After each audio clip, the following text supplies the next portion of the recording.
Uh-oh.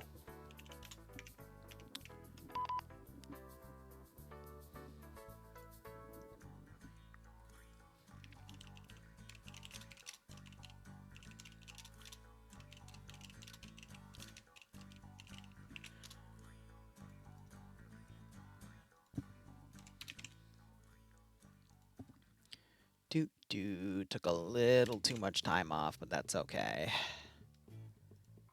Whew. All right. I'll go ahead and put the prediction up as well.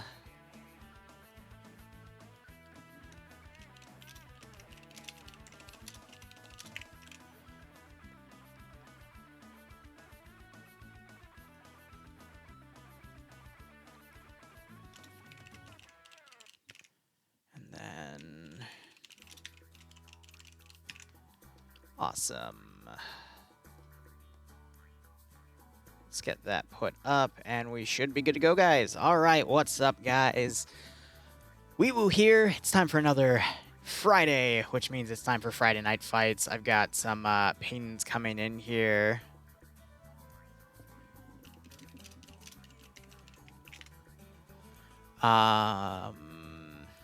Let's see what Reapers gives me here. Awesome. And I think we all just got moved into the channel, so give me one moment. And we'll get started. Some people give me links last second, it's okay. And that should be good. All right, we're down in the mission screen. It should have moved me to the TFAR channel. At least I hope it did. I think it's still lagging, though. And there we go. Now we can start hearing people. So, guys... This is Friday Night Fights, round 1. We're going to be doing our predictions for all 3, playing some intermission between the 2. We have, if I were to check in the TeamSpeak channel, 106 players on today. Excellent. So, let me do 105 plus player in the title for our One Life PvP here that I know a lot of you really love to watch. Anyway. Going over here, this is the first round. It was made by Depso. It's a simple mission on Al Rayek. Afghan forces attempt to liberate a city from hands of religious extremists. Game mode is going to be sector control.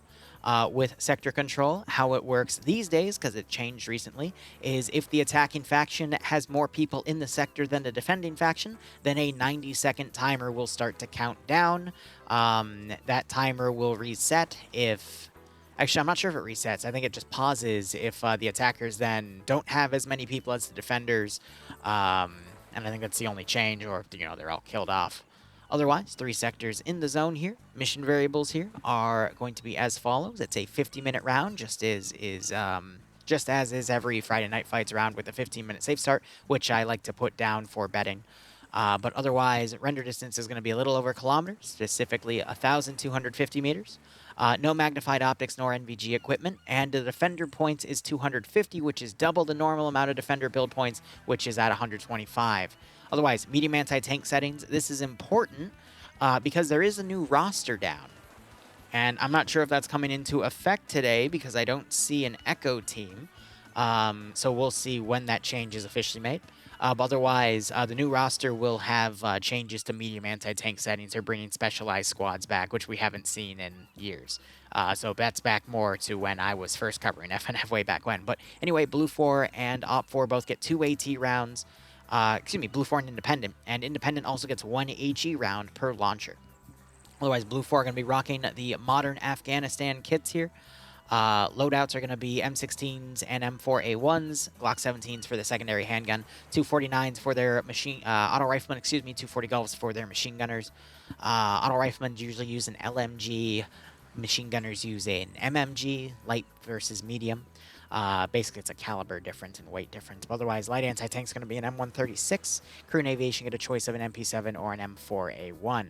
CSW, nothing there. Assets, they get 2 M2 Humvees, 1 UH-60 that is armed. Each side gets 4,000 rounds for the side minigun. They get an M1117. I can assure you that the GMG is not a Mark 19. They usually replace that in FNF to a 7.62 by 51 coax machine gun. So it has M2, which is 50 cal, and then the 240 Bravo machine gun instead of the Mark 19 GMG, which stands for grenade machine gun. 4 transport Humvees and 6 transport Urals. Looking down at the Blue 4 roster, we have... Trying to click out of that.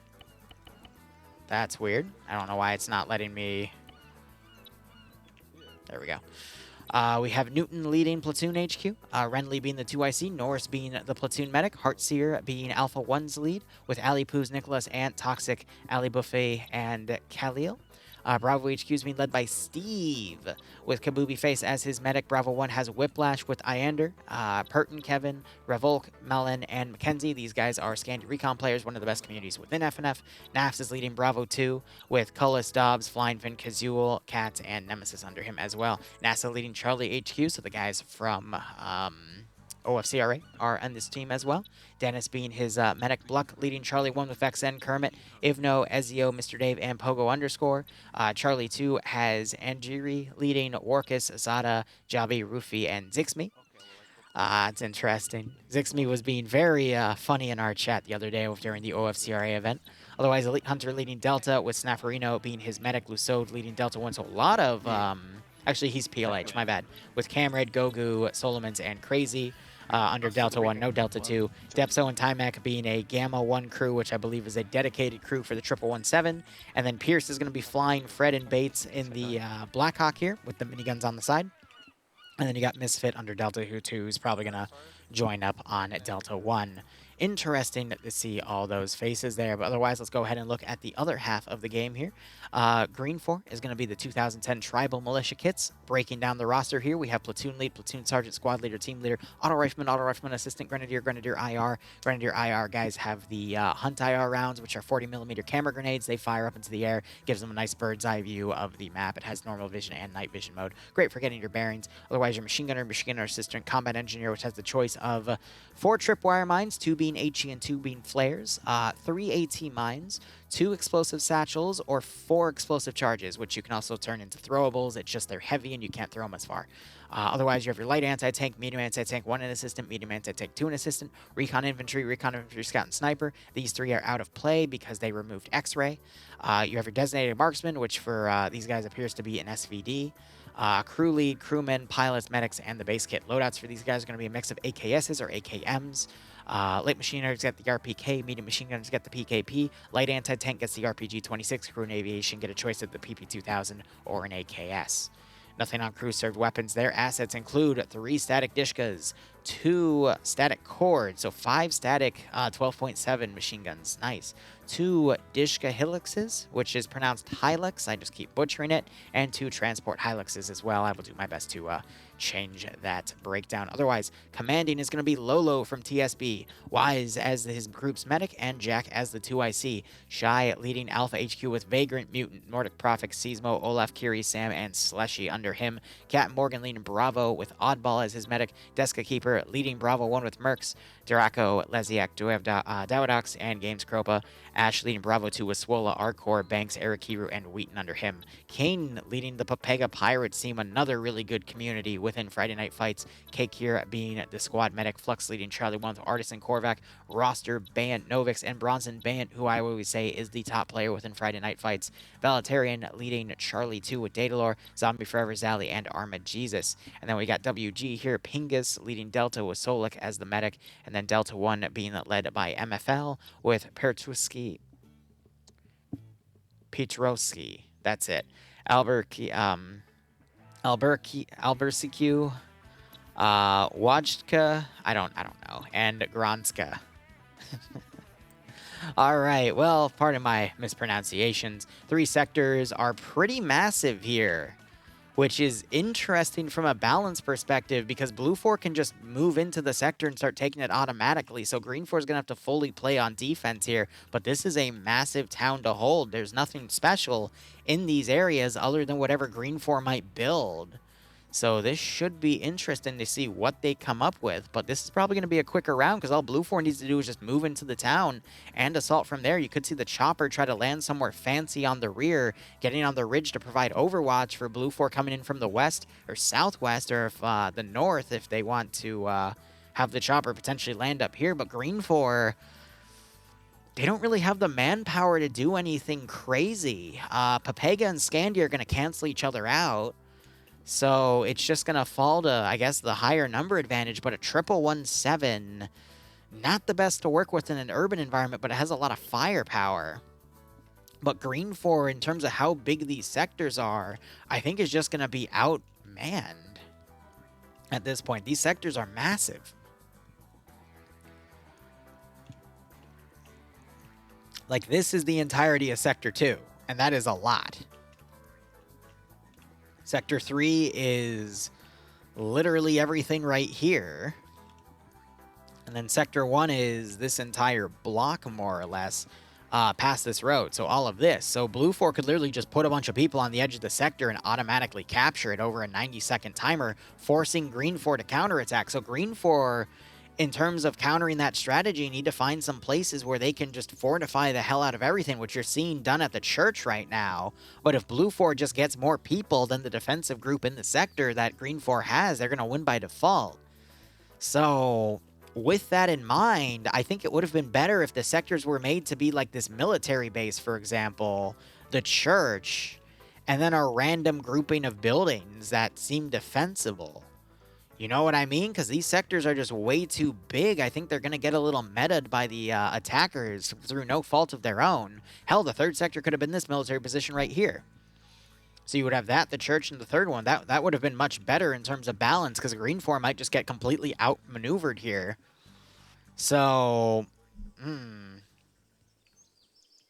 I don't agree, as I think the mission balance is a lot more to Blue 4 because of Blue 4's assets and the size of the sectors. Because again, if this was the previous way of doing sector control, I would agree with you, because these sectors are then way too big. Green 4 can just hide a dude in the middle of a random building in the, like, you know, some far corner of the sector, and Blue 4 is going to have to spend all the time clearing that area out. But again, with the new way of how sectors are captured, you just have to have more people in the sector than your defender.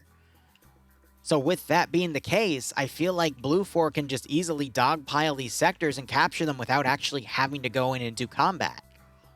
So I think this is going to play out with Blue 4 taking the sectors, but then sweeping and clearing the area, because Green 4 is going to be forced to pull back until they have such a number to hold. But it forces Green 4 to concentrate, because if they counterattack, then they're going to be screwed.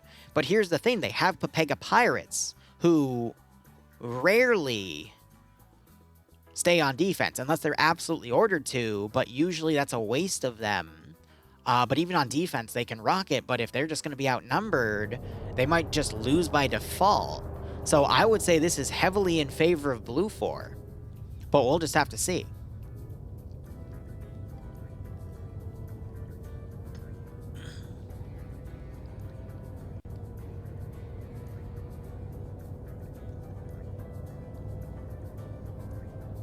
One second, I just remembered something. I was supposed to have dinner with my father and brother on Monday, but I just realized my Monday is booked.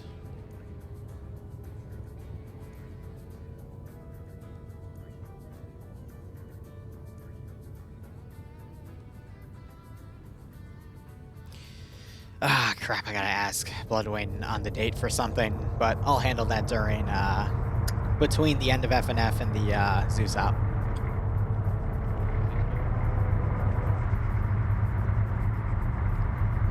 So these are going to be death traps if they're in the city. I agree with the 1117. I would love to see the 1117 put on, like, the outskirts, seeing if it could snipe people on the inside. Because if it's put up high, anyone on this defensive line is going to get sniped by the 50 cal of that 1117. So that's something Op4 is going to have to be worried about. And then even then, if they're put up high, you've got the UH-60 with its gunners that are going to be sweeping anyone. So it's going to force Green 4 inside to make murder holes, which is just going to allow for Blue 4 to push in a lot more. So I think on paper, this op looks great. It looks balanced. It looks like it's going to force Blue 4 to do a lot of heavy CQC. But in playability, I don't know. I mean, this could totally go against what I'm saying. Green 4 could catch Blue 4 before they even move into the sectors, and it's an automatic win there. But I think playability-wise, where I see this going, I think Blue 4 could easily steamroll this one if they just keep their numbers together, but I see a group by the chopper.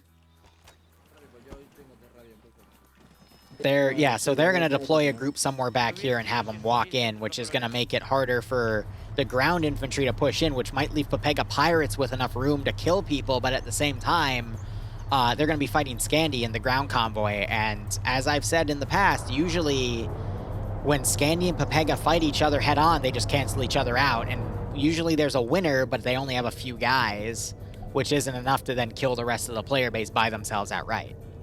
But if you have Scandi or Pepega fight another community, usually they heavily outperform them, but there's plenty of circumstances where that's not the case.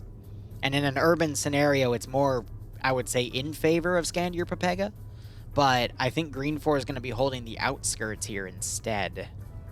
So we'll just have to see how this goes.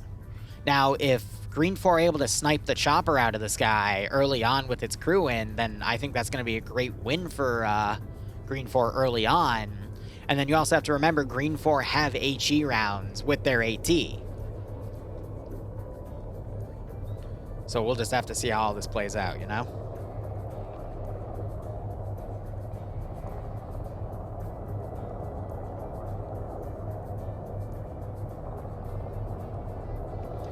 All right, one more minute. Yes, I'm going to cover all the early branch rounds. I no longer cover the NA, also known as now the late branch rounds. Simply because I now do a Zoosop at that time, and I also just... personal differences with how they run the event, which, you know, nothing wrong with that. Just personal preference. So UH-60 is going to go around north, again, probably landing somewhere back here so they can maneuver a field on, maybe to get into that castle. Green 4 sending a force up to that castle. Blue 4 is going to potentially come all the way around down here and then deploy and try to move from the hilltop areas to try to get overwatch from the high ground, and then the UH-60 will be able to support them. So this is going to turn into a 2 different pronged attack area, one squad attacking from the far north coming in, and then these guys attacking from the south, which means their forces are going to be a little bit split, but we'll just have to see how that plays out.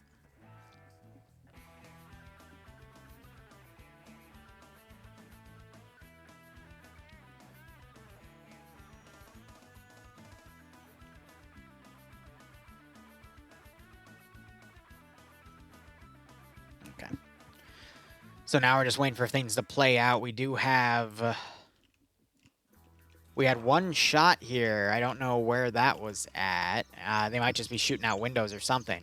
But we do have Delta deploying over here. This could be a feint. They could get on a building and just start firing in. But I'm a little worried with how divided I'm seeing Blue 4 get here. You're seeing some guys deploying all the way over here. They managed to run Kabubi over. I don't know what they're doing back here. I think they were trying to go around, but realized they might be going around too far and get in the kill zone. But yeah, I suspect they're going to be deploying around here and then pushing from the south. And then the UH-60 takes an AT hit. Great LAT shot by Roster. Can Pierce auto recover? It's coming a little hard. He might. Gets the bounce. It's sliding, though. Oh, no, it's sliding.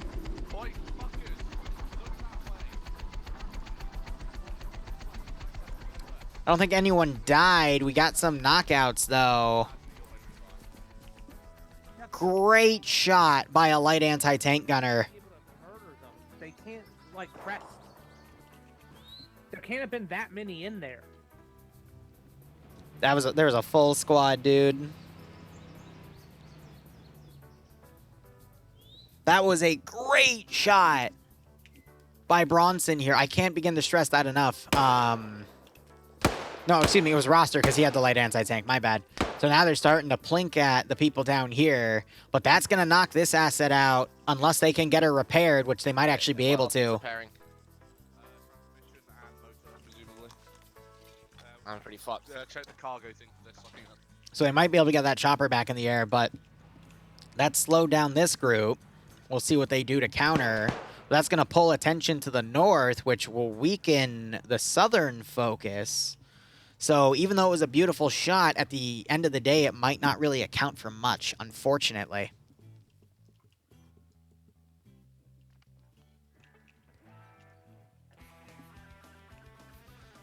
I do like the fortifications that have been made here. Now, I think these guys are going to just shoot out to try to pull people in this direction. But I think Green 4 is going to get baited into two areas here. One, a defensive line right here, and one up here with defensive forces down here. And that's going to leave room for the main force to then come around and just kind of go right into the sectors and take them without Green 4 having any proper defensive line. So what you're going to see is Blue 4 is either going to... No, they're not going to be able to sneak in because you got Delta HQ right here. They're going to report that Blue 4 is coming down these hills here.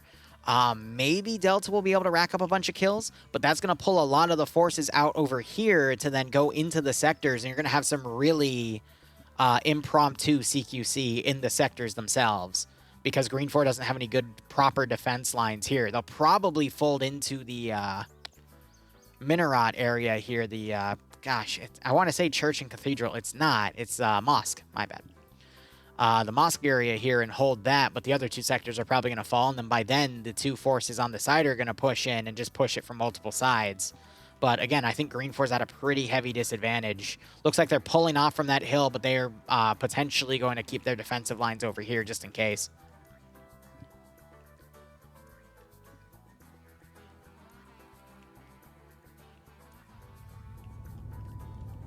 So we'll see how things go. But I hope you're all doing A-okay. Please remain seated until the vehicle is stopped. Well, you want to get out of it because you don't know if it's going to clip something and blow itself up while it's rolling down like that.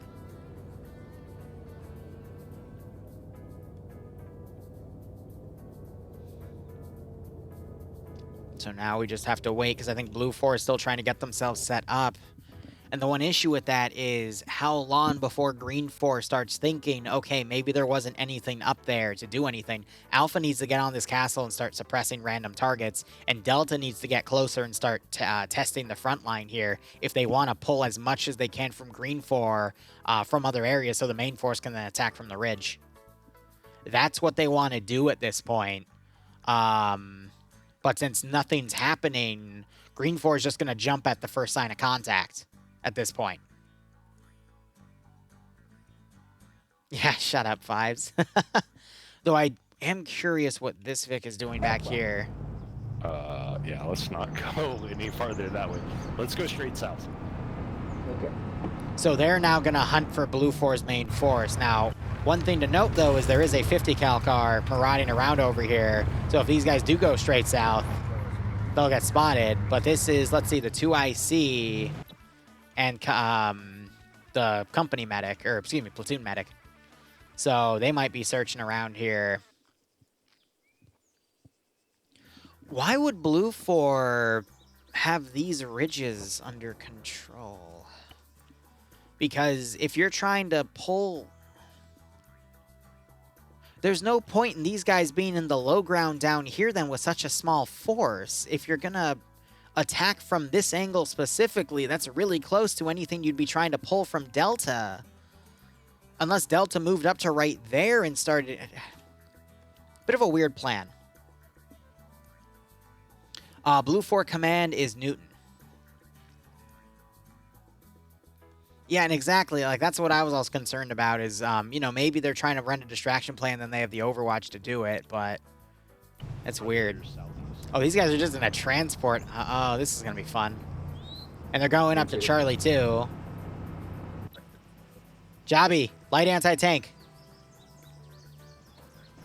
Oh, Jobby, he doesn't know to listen for vehicles.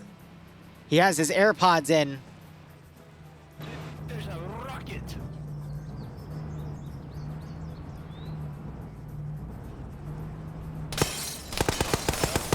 Get in the 50 cal! Contact on us. Get in the 50 cal! Oh my god. Well, there goes that guy. No. Send in goat.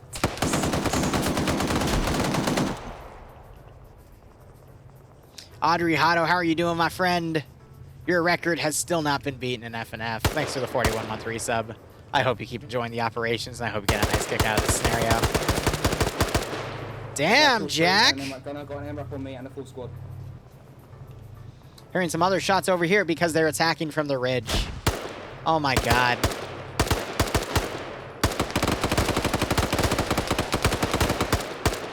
This guy's been headshotting. So Blue 4 is going to attack from ridges on where, and they're having forces assault in the low. Oh my god. That's exactly what you don't want to do, man. Hey, righto, Audrey Hotto. I know you've been busy, my man. I hope everything's going well, though. I am, too, and there's been 1 or 2 close calls, but only so. But it's been with vehicles or support assets. So we just had AT get fired into here. So here's the issue. Here's the issue. This force is going to come in on the low ground. They're going to run into these defensive lines and get torn the fuck apart. Maybe they'll push Green 4 back. But yeah, whatever. A lot of open ground for them to hit. And, you know, these are heavily defensive positions here. So maybe Blue 4's thinking because they have the ridges that they'll be able to hit these positions, but now they're being suppressed from other positions deeper in this area. But for Blue 4 to get down here, look at all this open terrain that they have to go downhill on, so they're going to be slow. So Green 4 is going to get a lot of pickoffs over here, and they're going to get a lot of pickoffs over there. So my question is why? Like, if Blue 4 wanted to come from down here and then come down the valley over here and then go through this flat ground as Alpha ran a distraction on the castle and Delta ran a distraction over here to make Green 4 think there were attacks coming from the west and the north to pull as much as away from the east as they could so the main attack could push in, hit both of these sectors immediately and then get into Sector 1 as then the castle team then came in and reinforced and then this team finally pushed in as Sector 1 was being hit. That would have been a beautiful plan. Speaking of, this dude has killed 4 people. About to be 5. So, he's now bandaging a body. He could get the 5th kill and steal a Humvee, but it's... Blue 4 had the capacity to make a really good plan here, and now it's being a little silly, in my opinion. I think because of the numbers and just what's pushing down right here, you see that Scandi Recon's taking the initiative. They're trying to put some smokes down to push down as much as they can, but this is so silly. See, now Newton just pushed in here on his own, so Blue 4 Command just charged in and died with the platoon medic. What? What is the strategy here? You got Scandi Recon now. It's going to push against TSB. You just had AT fire in. The Humvees flipped. I don't know. Kiri's trying to get pickoffs, which he just got one. Which, I mean, these guys are fighting Scandi Recon, which are, you know, one of the best communities here. But because it's, you know, units in the open versus units in fortified positions, they're going just as well you'd think they would. So now you have these forces that have pushed in, but it's only 1 squad, so we'll see if forces fold back. But this is just a Charlie Foxtrot and a half. Whiplash finally pushed up, got the kill on full automatic.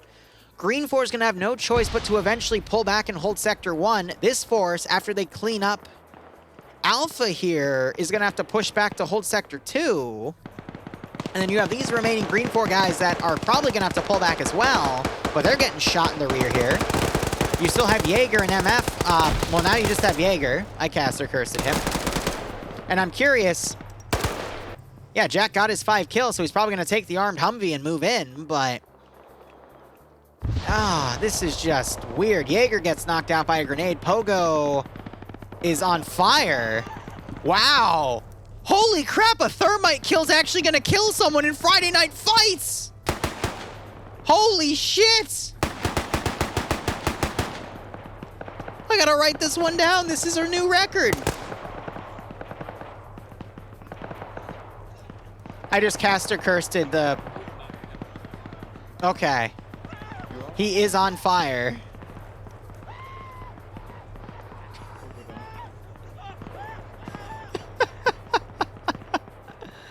Oh my god. Can anyone join and play? Yes, if you do exclamation point F and F, which I don't have in the title, I'll fix that during the intermission. You can, but look at Blue Force casualties. All of Charlie 2's dead. Alpha actually hasn't taken that much, but all of the command team is dead. Let's look at Green 4 here. Wise died, Kropa and Carrier dead. A lot of WG is dead because they got pushed. So I think Blue 4 still has a chance here, but this is not the best strategy that Blue 4 could have done. Sector 3 has officially been captured. That was a building being deaded. Not sure if there were still Green 4 guys in here. I don't see any bodies, though. But that was a good call to make. There's a dropped backpack up there, too. Yeah, so Slushy was in there and Sam were in there, so they pulled back. Blue 4 is now going to probably go north into Sector 2, but now you got these guys all folding back. So this is just going to serve to really force Green 4 to band together into sectors, which is going to make it harder for Blue 4 to push in the CQC fight. So I got to wonder, where is Pepega? Pepega's Charlie for Green 4. Again, really good players that you want to keep an eye on. They're going to be flanked from the south, though. So we'll see if they take notice.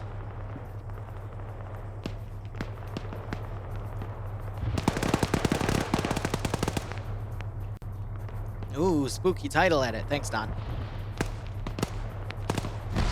Flux is going to run and he's not paying attention. Oh, but he blows Zixme away! Oh, I'm waiting for Zixme to come in my chat and bitch. I mean, he's fighting. Zixme is a really good player from OFCRA, but he just got cucked by Flux right there. Holy crap. I want Zixme to come in here because I'm going to troll him. I'm going to tell him that Flux is Polish. Sector 2 no longer being captured. And that's an inside joke, by the way. You're not going to get unless you know. Ezio trying to snipe Bayan. Bayan taking 2 or 3 shots. He's a marksman. He returns fire. Oh, and he gets knocked out. Granted, he was in the open. Flux looks like he just got killed by Misfit.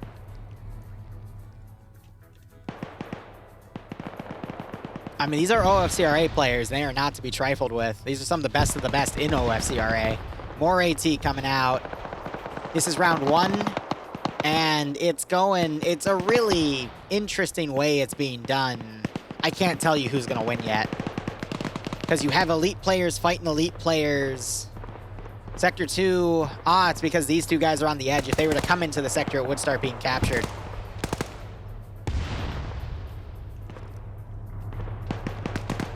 We need to see Alpha push in and join in the sector timeout there. Bayant is back alive. He's on 2 kills. Good for him. Not sure if they were over here. He might have gotten them earlier, plinking out Alpha as they came down. Oh, no, he might have gotten one right there.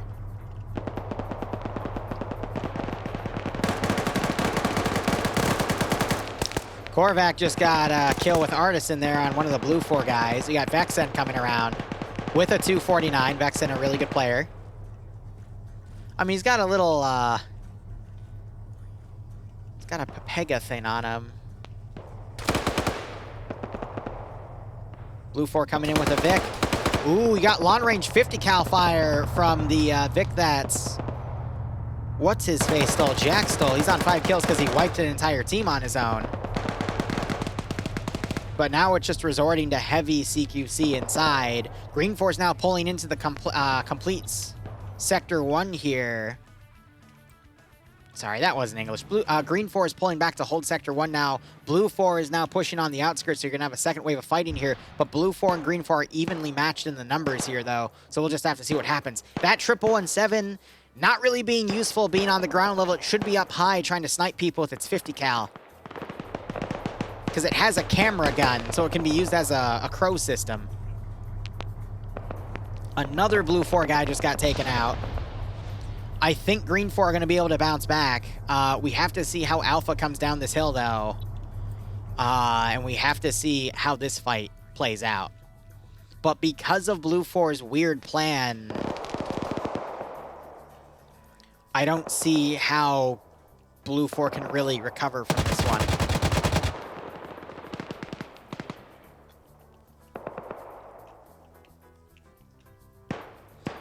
Green 4 GC is still alive. Lolo's at the center. All of blue 4 command is dead, though. Because they, the 2 IC was with Alpha, who got sniped off on there, and then the actual ground commander and his medic died right here because they charged in ahead of everyone, which is silly. So you got the 50 cal now firing down the street, takes out the vehicle, killed the gunner, and blows up the building with it, which is a good call to make. But again, I really think that 1117 would be better on the hill sniping people with the 50 cal. So now Alpha's turning and slowly coming in with the pilot crew, which means they weren't able to get the chopper back. Yeah, so Roster did great by sniping it with light anti-tank, but you got these forces coming in here, and we'll have to see if Papega can repel. If not, they're going to probably fold back and hold with this remaining group, but Papega has taken heavy casualties here trading with Ofra.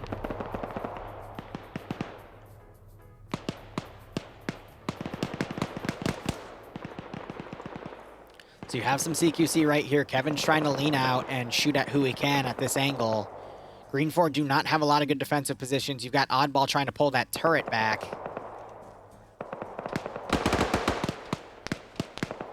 Here's my issue, though. Blue 4 have a lot of numbers right here. They're going to eventually take Sector 2, unless Green 4 start mass-cazzing Blue 4. Yeah, we just lost a guy from southeast. So they're now calling out that group moving around. That's Scandy.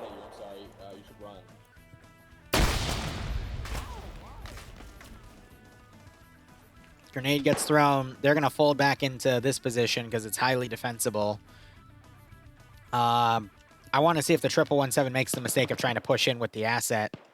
No, instead they're doing medical because they probably rammed something and hurt themselves. I'd love to see Bayan snipe the blue 4 guys coming in, but I'm not sure if he knows that he's heavily out of position right now. Let's see if he looks down the street and sees people. He might. Oh, yeah, I think he just saw them. No, please tell Bayan. No, no, please. Yes.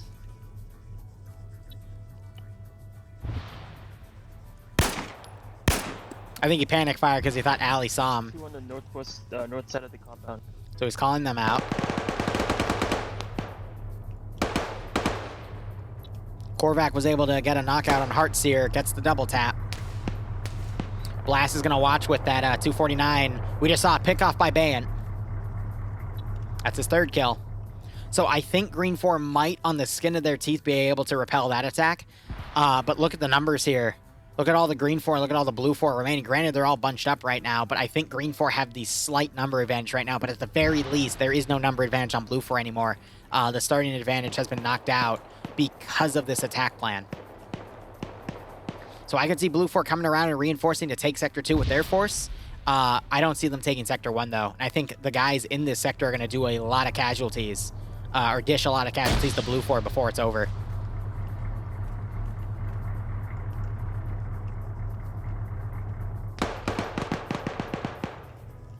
So Bant took a little bit of fire. He's rebandaging. You also have Jack on the 50 cal Vic. There's Fred. There's a guy crossing the road right now, or like bolting across the road. Northeast, 2 guys, no, 3 guys northeast, 3 guys northeast. Oh, there's the cap. Yep, there's the cap because there's so many people because they're rushing the sector. Let's even get the headshot there. That's Pierce.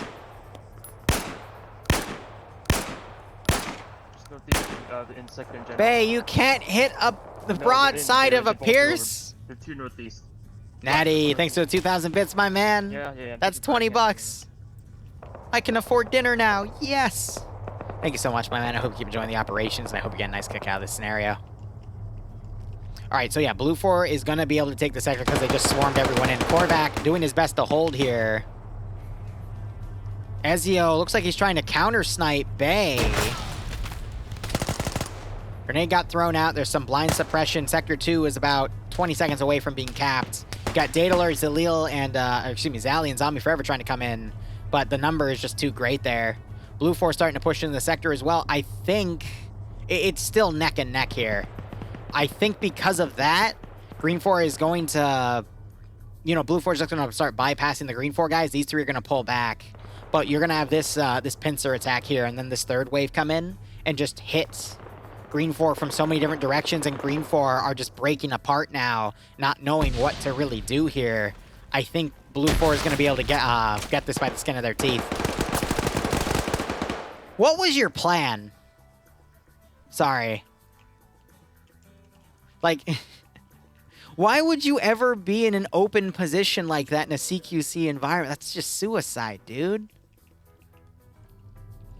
Curious how Korvac's going to keep this up.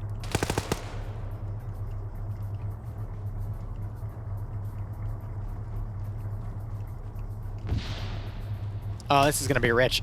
Oh my god, Bay just sniped that dude! Oh, Bay just fucking sniped him!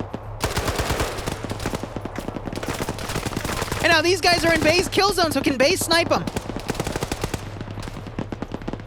Frag goes in.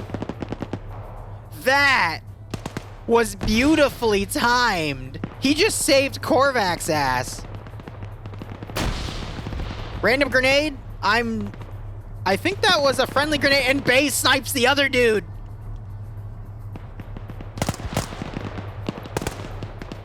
We just had Green 4 running down here. He got taken out, but not before knocking out Dobbs. So he gets double tapped. Korvac now playing CQC. Fred's got an MP7 though. Oh, but he misses every shot. Korvac turns around. Fred has to do a quick reload. Fred gets no, excuse me, Korvac gets him. Oh my god, Korvac on 7! Welcome to Jihadi CQC. It will mess your day up. Oh, but a well-placed grenade takes him out. Beautiful. It's all going to be down to the defense of this sector right here. You need to see these two pockets of Green 4 push into the sector here. You need to see Bay continue to snipe people. Jack is on 6 kills now, which means he's gotten someone with that 50 cal.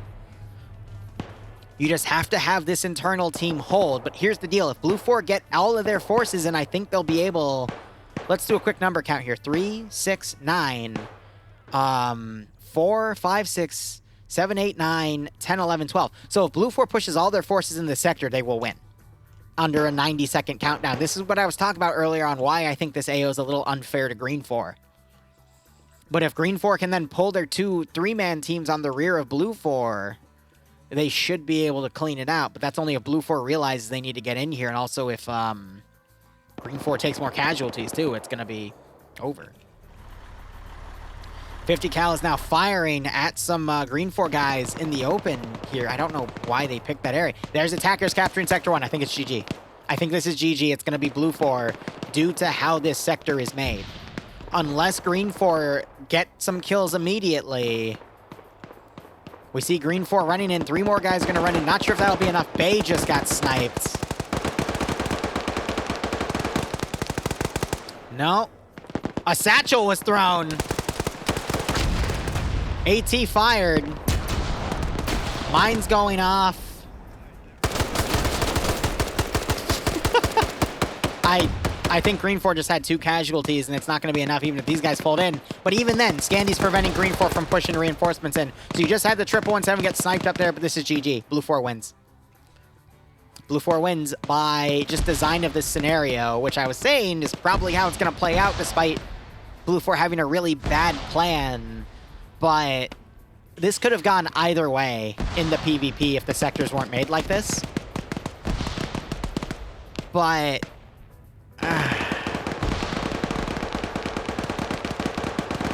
I don't know. there was still a big chance if the sector was down to like this church, the mosque, I think Blue 4 could have still won. But I think it was just a bit of a poorly made scenario. They should have done the mosque and the 2 military bases to make them smaller and more defensible for Green 4, because how these rounds are done now, it's just not viable to have those big sectors, because Blue 4 can just push in on the corner of the sector and take it. So overall, I think the scenario was a little meh. I think Blue 4's plan was definite. Oh my god.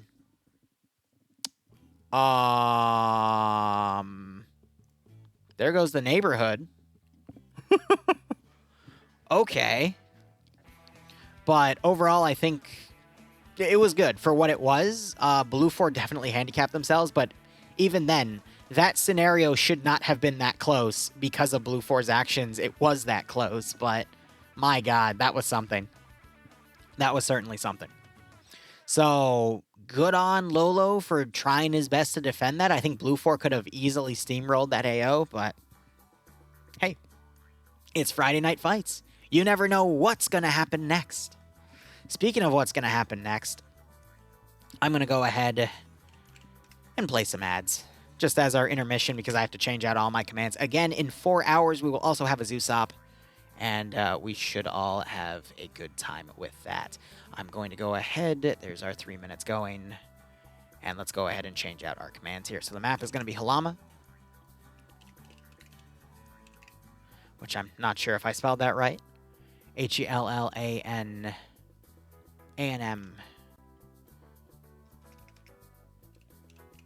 Cool. Now it's spelled right. And this is going to be round 2.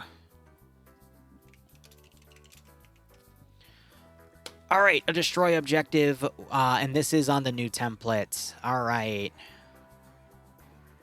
And Blue 4 has no medium anti-tank. Interesting. So, oh, they have an LAV-20. Oh, is that the C model, though? I don't remember. Blue 4 is the attacker.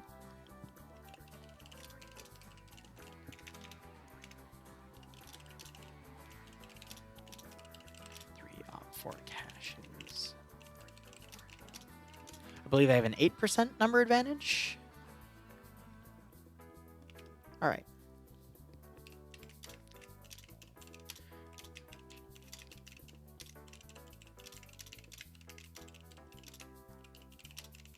And Op4 to counter that has 2 Dishkas.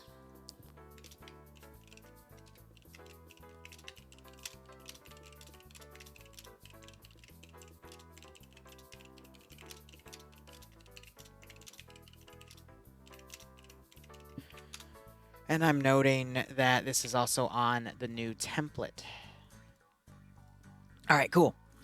So, overall, we'll see how this round goes. This mission's made by Banks, and we'll, I think they're explaining the new template right now. Ground commanders, it's going to be Pierce on Blue 4 and Curie on Op 4. Interesting.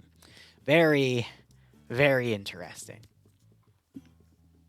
So, with that, hope you are all enjoying Friday Night Fights. We'll be covering rounds 2 and 3, then taking an intermission break, and then doing a Warhammer 40k op tonight. And then I'm probably going to do some late-night mission dev. Might stream it, might not. We'll see what happens. But regardless of that, then I want to... Uh-oh. Uh-oh.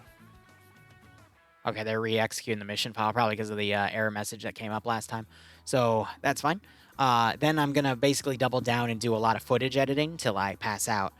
Tomorrow, I have an IRL thing to do. It's an outside Alice in Wonderland's themed escape room.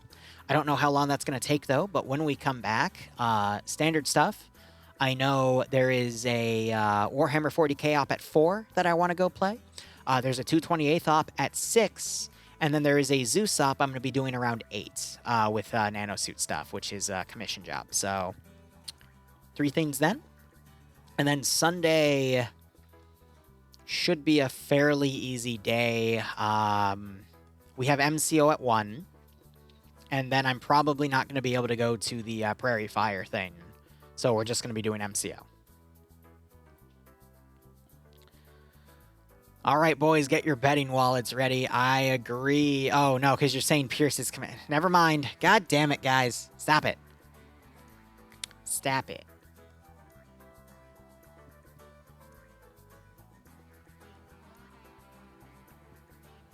So we'll see how this next round goes. But I hope you're all having a wonderful day, and I hope rounds 2 and 3 are also rather entertaining.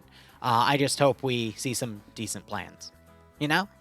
Because I do love seeing the PvP here. I do love seeing a good plan, though, because when you have a good commander, excuse me, not a good commander, it could be a good or bad commander, but if you have a good plan, usually that side just steamrolls the other, and it's just such a treat. So let's go ahead and have a look here. Who's on what? So Pierce commanding blue 4, Depso, one of the OFCRA groups on blue 4, PLH on blue 4, Ash Kazag, Tackleberry's group on blue 4, Balatarian, Scandi Recon going over to blue 4, Newton and his group on blue 4, which means Op 4 is going to have the Offkra guys and Papega. Okay. That's tough, because Offkra, we just saw them evenly trade with Papega. Yes, Boo? Going to Joanne's? All right, Boo. Have fun. No problem. Bloodwing is going out and about on some errands. Oh my gosh, MCO slotting. I completely forgot to take care of that. Whoops. I guess I'll go take care of it now as we wait for the mission to begin. But overall, not bad for what's going on. So I will admit MCO I'm going to probably keep towards like the 60s in terms of player count, which means communities are going to get a pretty big priority. But otherwise, yeah, give me 1 second. Got to go into my Discord and take care of some slotting procedure stuff.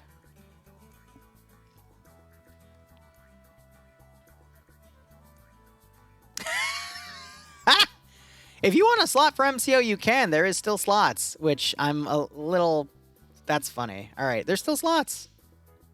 There's only 2 slots that were taken, and there's 3 remaining. This is why I'm going to keep it at 60, because I literally had 5 people message me saying, hey, when's slotting going to open? And I told them all the time, and then I announced it today, and I still only have 2 people that slot. That's why I'm keeping it at 60 players. My God. That's funny. That's actually funny.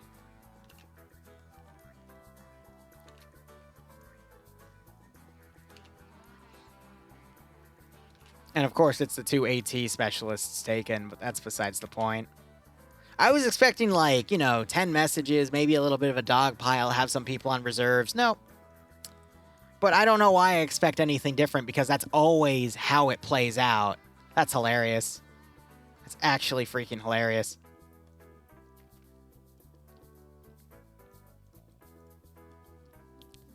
All right. Still on the intermission screen. We'll see how things go.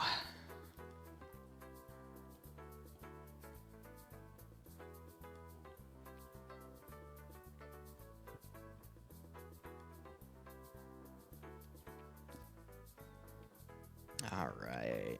And while that's going on, I'm going to take care of things. I had a falling... Yeah, okay. I had a small fallout with FNF. We've since patched it, but it was just over how the NA, now called the late branch, is conducted, which is why I don't cover it anymore. But we're on good terms. Just we have an open line of communication with each other, but I will always be covering the EU branch because the head honcho of that is Dingo, and Dingo and I we're good friends.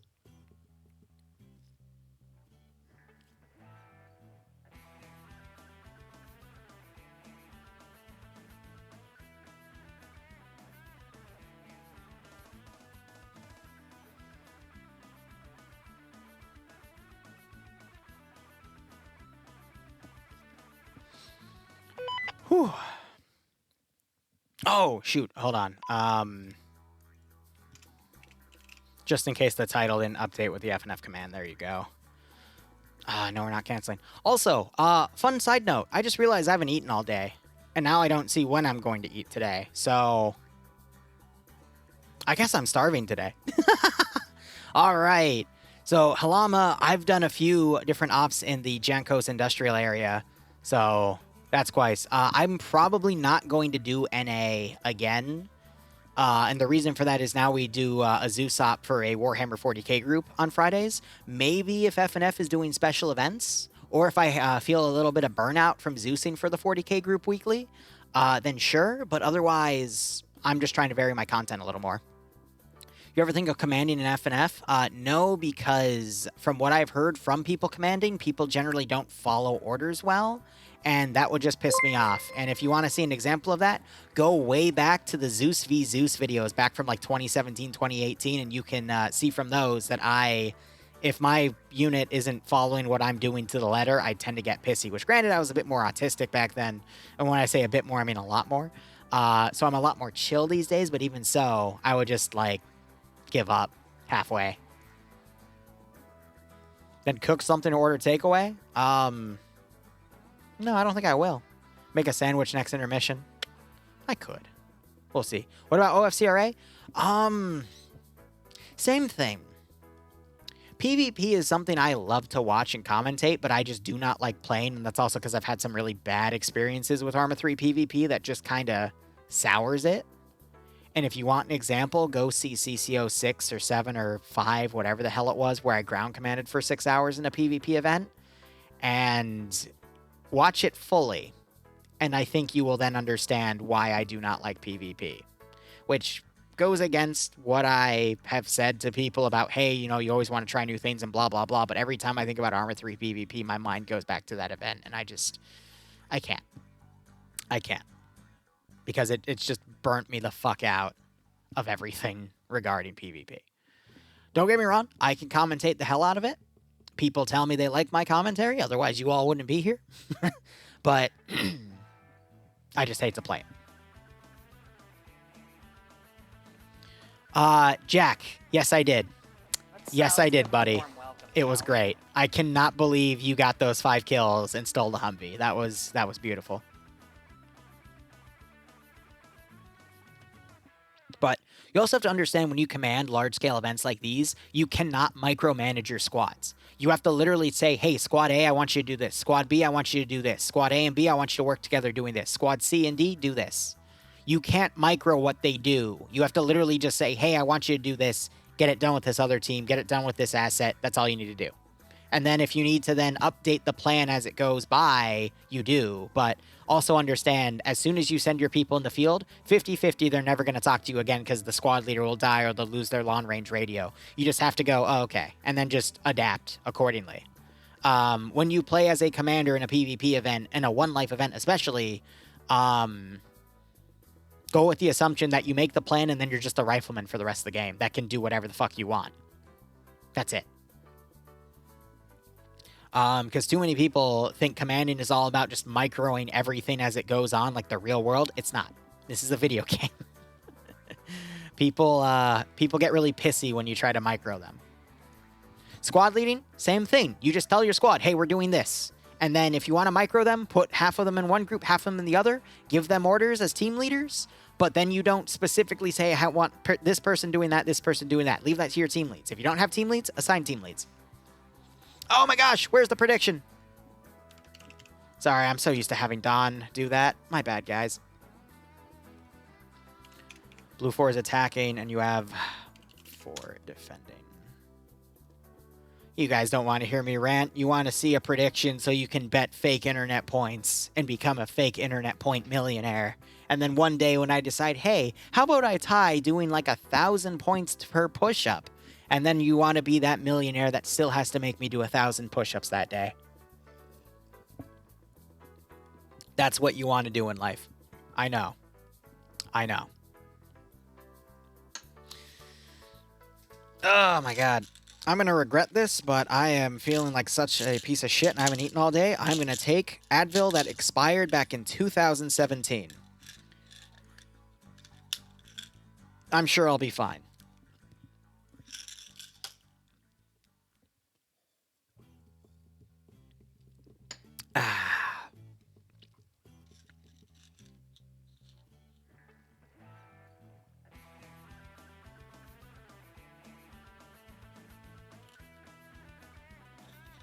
Actually, where is the expiration date?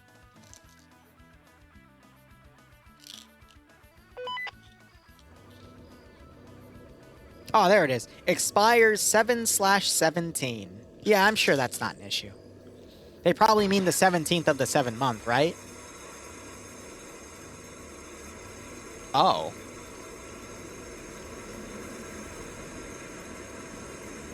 Ah. Oh, they made nukes. Okay.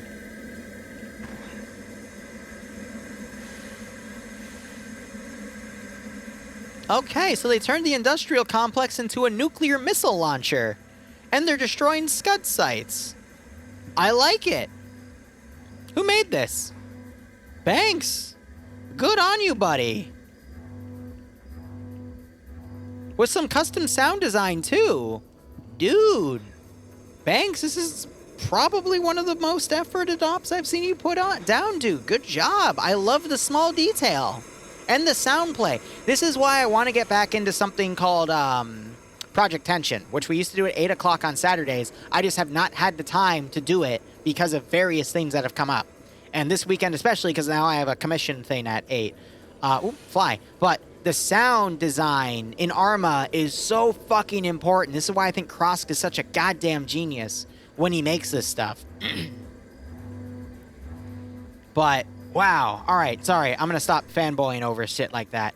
Anyway, briefing for this mission is as follows. Background, May 2031, after successfully repelling a Russian Union attack on a train yard in Roche, NATO has paradropped German troops Blue 4 back into Finland, which is under enemy control. Their objective, to destroy 2 mobile Scud launchers and a missile command module at the industrial area repurposed by the Russians into a missile base that is carrying out regular strikes on military targets throughout Western Europe.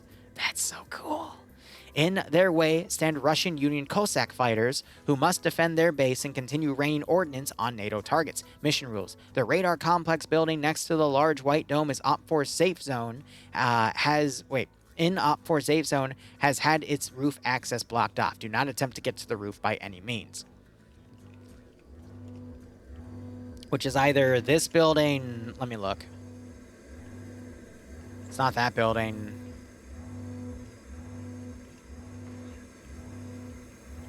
I actually don't know, because it would be by this thing, right? So, regardless, one of these buildings had their roof access revoked, which makes sense, because, you know, stuff like that can be camped. Either way... Cool! And they've got, like, a little bit of an internal bunker complex area right here, which, again, cool! Really, really cool. I love to see it. Anyway, game mode is destroy. So there's a laptop that needs to be destroyed and 2 Scud missile launchers. The Scuds can probably be sniped by AT from range. This is going to be weird, though, because they're going to have to rely on explosive specialists, because Blue 4 apparently doesn't have any RPGs to snipe things because they removed them. So, interesting. Very interesting. Max view distance is 900 meters. Defender build points is 155. Stay off yelling normal and safe start. I may only speak English whilst in spectator chat. Gotcha. So Fred also giving an admin note. That's because there's a few OFCRA communities here which are multilingual. So that's probably why for the latter message, but the top message, that makes sense. Medium anti-tank, both sides. Now that there's only 1 medium anti-tank gunner per side, have 2 AT rounds. So I'm pretty sure it said Blue 4 didn't have any AT, but I could be wrong. Blue 4's uniform is going to be the German Bundeswehr kits. I always butcher that word. Got platoon lead, platoon sergeant, squad leader, team leader, auto rifleman assistant. Auto rifleman assistant, grenadier IR. Grenadier IRs have hunt-IR grenades, which are 40mm cameras. You fire into the air, parachute down, gives you a nice bird's eye view of the AO. You got machine gunner assistant, which of course has an MG3. Combat engineer, which has the choice of the following 4 items: 4 tripwire mines, which are 2 HE and 2 flare, 3 AT mines, 2 explosive satchels, or 4 explosive charges. The satchels and charges can also be turned into throwables. Your light anti-tank, medium anti-tank, 1 assistant, anti-tank 2 and assistant, which I guess this is going to be scrubbed out similar to how RI, RIS, and Sniper are, which I don't know why there's a random space. I finally, whatever. Designated marksman is probably going to be a 416 guy. But yeah, RI, RIS, and SMP don't matter anymore because there is no sniper group anymore. I don't see an X-ray. Otherwise, crew lead, crewmen, pilots, medics, and your base kit. Loadouts for these guys are going to be G36Ks. They get the FN Mini-Me for the light machine gunners, MG3s for the machine gunners. Light anti-tank's going to be an M136, and then crew and aviation get a choice between an MP7 and an HK. Looking on the map here, over at these guys starting a ways away back here, so they're going to have to use their vehicles to come up. But otherwise, we have, for assets, 6 transport Land Rovers, an LAV-25, so it's not the C model, it's not the command version, it actually has the field gun. So I'm going to tell you right now, that 25mm cannon is going to be replaced. It's not going to be a 25mm cannon, it's probably going to be a 50 cal, and then they're going to keep the M240 Golf, because FNF does not do auto cannons, they do not do HE rounds, they do not do grenade machine guns. So there's that, and also I think FNF is also scrubbing out a lot more of their GLs, so there's only 1 GL per squad or something, but I digress. They also have 2 50 cal Land Rovers, which have green smoke coming out of them. It's more fun, you know, when you get hit from a bolter. Like Interesting. I guess just mark the vehicles or something. But otherwise, looking at our players here, we have the man, the myth, the legend, Pierce commanding. Blue 4 Mountain is his 2IC. Mackenzie is the medic, and Anderson is also in a command role. I guess as a 3IC. Interesting.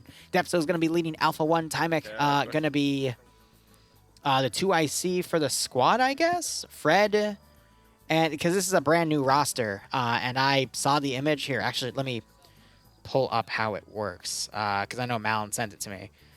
So just give me a moment. So here's how it works now. Command has an executive officer and a sergeant with hunt IR rounds and a medic. So I don't know why there's a 4th commander here. Squads have a platoon leader. Oh. Interesting. So you have a company command team and then a platoon leader. So I think Anderson is a platoon leader that's just bundled up in the command squad. So you have your platoon leader, and then the squads have a sergeant, a marksman, and a medic in them. So every squad for Alpha, Bravo, and Charlie get... Interesting. Get a marksman per the quote-unquote platoon. But based off of this, though, Depso would be the platoon leader, and Timek is the sergeant. And then you have Fred as the marksman, and then Arakiru as the medic. And then Alpha 1 is led by its own squad leader, and they have a... automatic rifleman, an assistant, light anti-tank grenadier, combat engineer, and an ammo bearer. And then the second squad has another AR, LAT, grenadier, combat engineer, and ammo bearer as well. And then you have Hotel and Golf Forces, which Hotel is the pilots, Golf are the vehicle crews. And then Echo is a dedicated medium anti-tank guy with 2 assistants for additional ammo. And then Delta is a weapons team, which has the 2 machine guns. Still does not answer why there is a 3rd officer unit here when there's only the executive officer, sergeant, medic. So, I don't know. That's weird. Either way, Alpha, Bravo, Charlie, now their own squads with marksmen, and then Delta is the machine gun team, and then Echo would be your medium anti-tank. So, that is quite interesting. I'm going to check AT here. Yeah, so there's Delta, and you see them with the machine guns. So this is kind of how FNF used to be run, like 2 or 3 years ago before they had a massive roster change. So that is interesting to see. Otherwise, Depso commanding Alpha, Timek as his 2IC, Fred as the marksman, Arakiru as the medic for the group. And it looks like they only have 1 medic per squad now in that command team, so that's funny. Alpha 1 has Skeeta, Camred, Gogu, Crazy, and Solomons. Alpha 2 is led by Ash with Banks, Tackleberry, Arcor, Wallace, Wheaton, and Gazag. Steve leading Bravo, HQ, Iander being the medic. Kabubi probably being the 2IC of the squad, and Flying Finn being the marksman. Valtarian leading Bravo 1 with Zombie Forever, Rufy, Daedalor, and Zali. Nafs leading Bravo 2 with Nemesis, Parrot, and Katz, Keziul, and Dobbs. Charlie being led by Norris, Bates being the marksman. Kevin leading Charlie 1 with Revolk, Snufferino, Vagrant, and Ripebeer. And then Delta we're skipping down. There's no Charlie 2. Which is your weapon squad. Newton leading, Khalil's the 2IC, Jabby as the medic, Heartseer leading Delta 2. Looks like they merge everyone together, and then you just have the machine gunners. There's 4 machine gunners. Holy shit. 4 machine gunners, and then just assistants, I would assume. Gamma 1, which is going to be the LAV, is going to be Oddball and Jack, and then Alipoos is the team leader for Delta 1, which means Heartseer, team leader for Delta 2, so he's probably going to merge into that, keep that group solid. Interesting. I'm going to be honest, I kind of like the roster change. Because now it's making all the groups more uniformed into rifle squads and then your weapons team. and then you have an extra element which can be independent of itself as medium anti-tank. However, when they did stuff like that in the past with like X-Ray, it was hard to use X-Ray because it had suppressed shooters, but then it also had a sniper.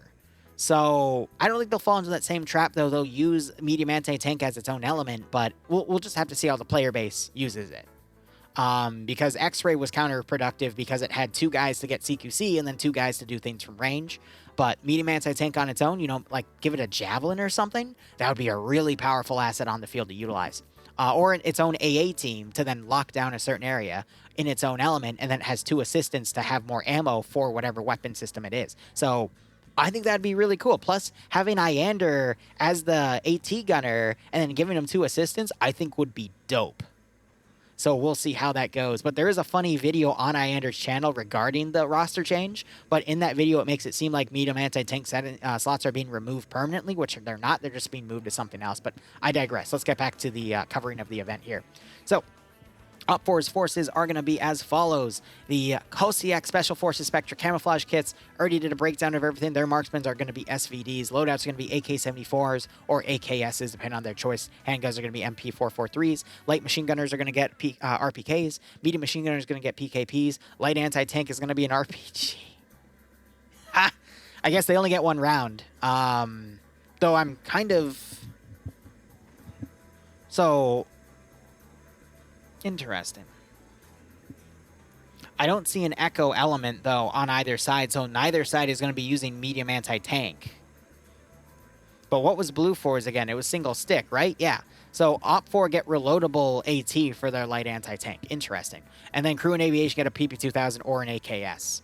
Assets for them are going to be the 2 Scud Launcher objectives, air support, and then 2 static Dishkas.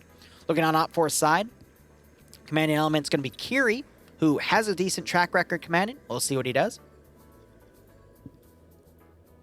Taking a sip of water because my throat is getting parched. Those MiGs are just for show. I doubt the player base actually gets to use them, but it would be funny.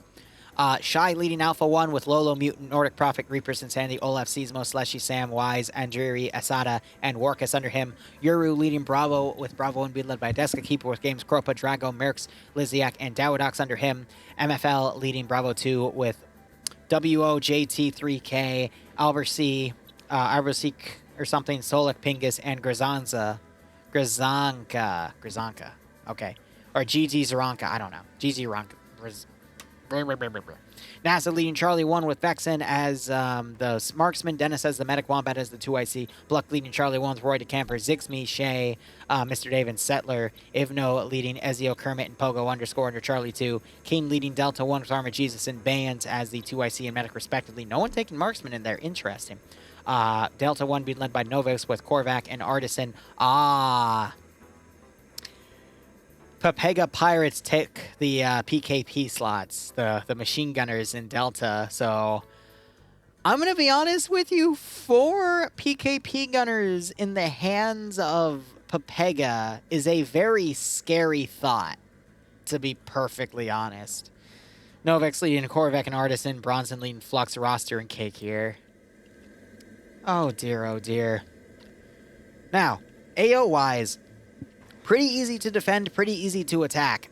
Only 2 directions you can really attack this from are the west and the northeast, because the direct south and southeast are blocked off by the map border. So you got to come into the forested areas, because if you try attacking this from the open, you're going to get your shit rocked by 4 PKP gunners from Papega Pirates. So based off of how this AO is shaped, Blue 4 has no choice but to go on one flank or the other. So you're probably going to have to convoy in, either cutting through the forest on the northern side and dismounting over here, or taking the technically an MSR, because that's the biggest route in the area. This would be the MSR, these would be the SSRs. If we had a golden road instead of this tan road, then that would be the MSR, but, you know, quick lesson for you. I think they're just going to take this road in, and then with this road and then these SSRs, they can actually have an open area for their LAV to do stuff with, or the LAV can be on this side and snipe at people with that 50 cal, because it's technically a crow system at that point. And I define anything as a crow system with a 50 cal with a camera that doesn't expose the driver, the gunner to gunfire. That is my definition of a crow system. And because of weaponry scripting, last stop, the 1117 was a Crow system with the 50 cal and a secondary 240. The LAV, because it's rescripted its autocannon to be a 50 cal, is also a Crow system. And Crow systems are some of the most powerful assets you can have in PvP. Because it's a perfectly stabilized 50 cal gun that is going to probably one-tap people. So you want to use it from range, and you want to use it with a decent chunk of cover, which this open area can provide. But look at what Op4 is doing. They are just going straight for counterattacking. So the one weakness of a plan like this is a rush, but you never see rushes done in FNF or OFCRA. They're very rarely done. So I think Kiri's doing this to counter Pierce. And right off the bat, right off the freaking bat,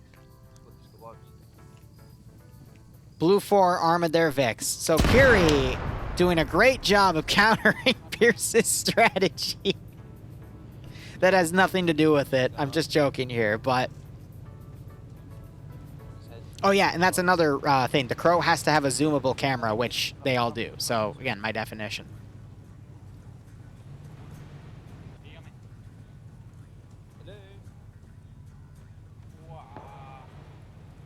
Any medic? Jab it.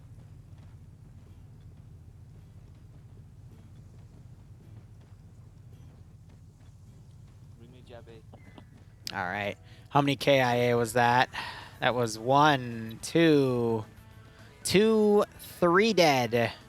But I think Malin can go into admin and respawn them. Because FNF has a system to do that because they don't reset the mission files anymore because we memed it too hard that one time. But, you know, if you choose to drive through forests, in my opinion, and this happens to you, you kind of deserve it.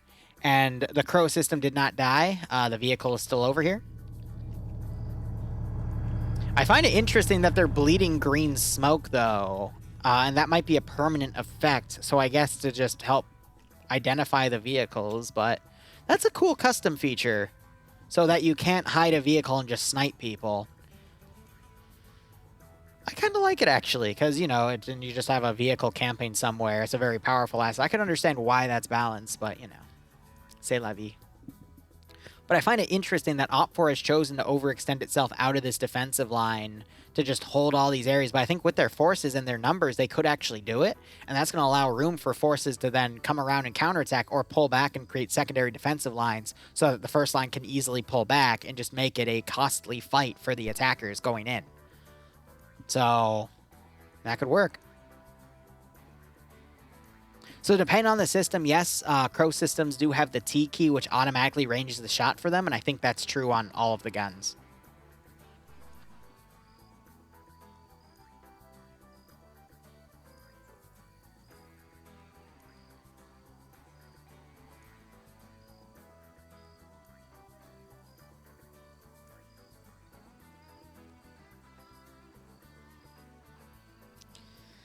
Alright, so now it's just going to be a bit of a patience game. Because now we got to wait for Blue 4 to kind of bounce back after taking those casualties. It looks like they want to kind of stick to the forested area over here, though. So we'll just have to see how they go. Heinz constantly spewing flares. 418, c'est la vie is that's life in French or something, or that's just how it is, you know? And yeah, c'est la vie. It is how it is. Did Malin respawn them? Looks like he did, because all the skulls are now gone. So yes, yes he did.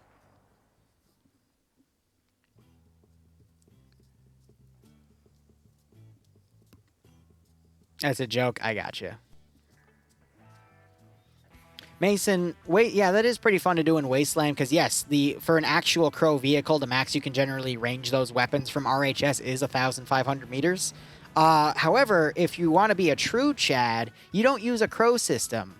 You take a drone, you aerially lift the statics, a static GMG or HMG into the air, you then get on it, and then you fly the drone up in the sky, and you turn yourself into a sniper. Yeah, c'est la vie is it's life. Gotcha.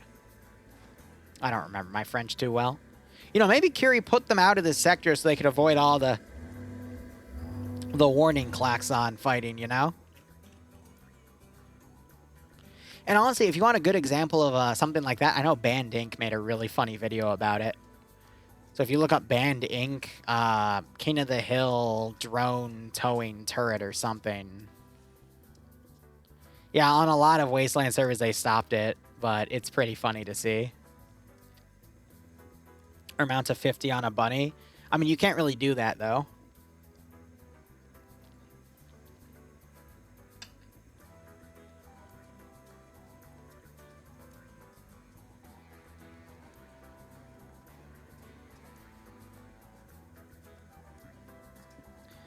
All right, so Blue 4 had that little hiccup. Now, the one thing about their plan here is they might be splitting their force to attack the left and right sides of this area. The one issue they're going to find is this is all really open, but it's kind of shown as a green forested area.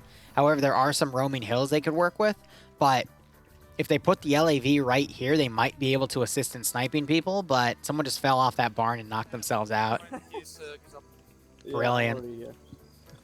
So yeah, like having the platoon split itself between attacking these areas is good, but now that Delta is just a dedicated weapons squad, you'd kind of want them to be engaging from range with those medium machine guns as a supporting element. You don't really want them on the front line, because if they're taken out, the enemies can then take those machine guns and turn them against you. So Delta going in that direction on their own is probably not the smartest idea, because if they run into contact... Yeah. Pierce, what are you doing, buddy? When you're given machine gunners like that, you've got to put them in a support element, buddy.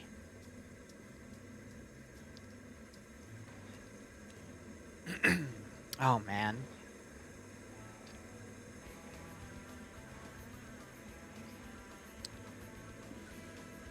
So I'm a little worried about everything here. We might have first contact right here. A little bit of, See, on the flip side, we've got Delta on their own back here in a defensive line, but they're only going to be fighting a group twice their size. You know, no big deal, right? But 4 to 8, but it's Pepega.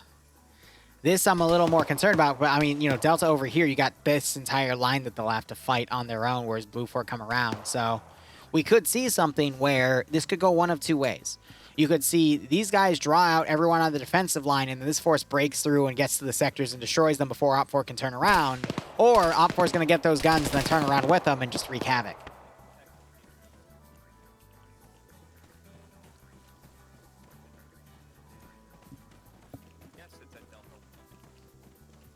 So these guys are pulling back. Korvac's going to be covering on the left side. He did really well last round. I want to see if he can keep it going.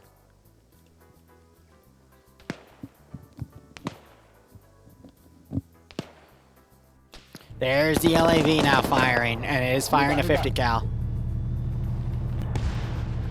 Yep, so they call it an RPG. Now here's the thing, the RPGs have a max range of only like 500 or 750 meters before they detonate, so that LAV might just be out of the range of the AT guys here, but if these guys continue to be on the open, that LAV can continue to get pickoffs.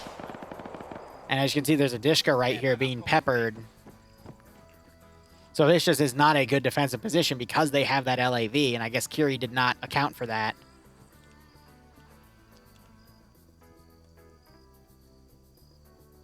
Still got Korvac up there. Op 4's reinforced their defensive line here. Tough call. Yep, so again, really accurate fire. Op 4 is just being very quick to keep their heads down. We'll see if XN loses his right here.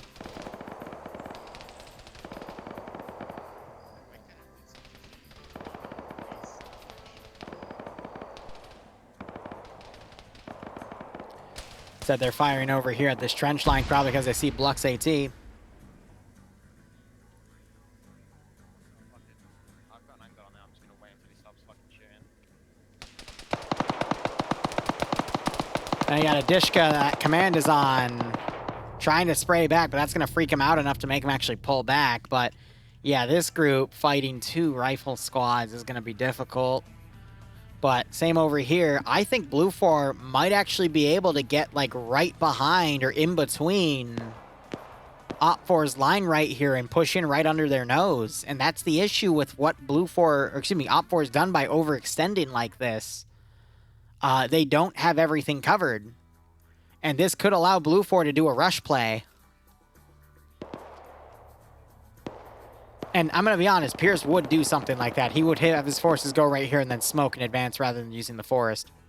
But here's the thing. If Pepega closed the gap, they could do a lot of flanking with those PKPs.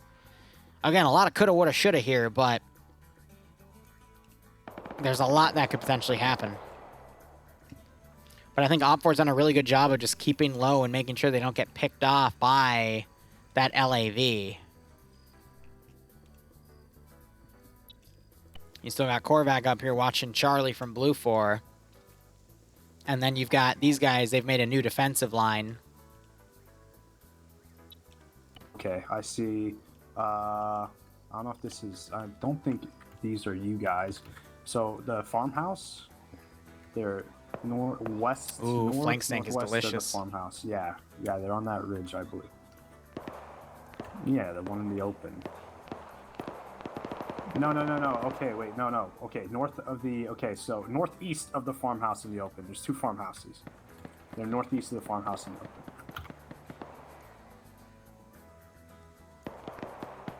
So there's... Yeah, they're like right here. Yeah. Yeah, so they're calling that out. Now you're having this group starting to get flanked here. This is a really bad spot for Op4 to be in right here. Because there's nothing Op4 has to support. The only thing they can realistically do is pull back with smokes. Because they're just simply outgunned here. You got Delta on the flank here, but now you got rifle squads coming around. Delta's going to get taken here, but they might be able to do enough damage to Op4 in time.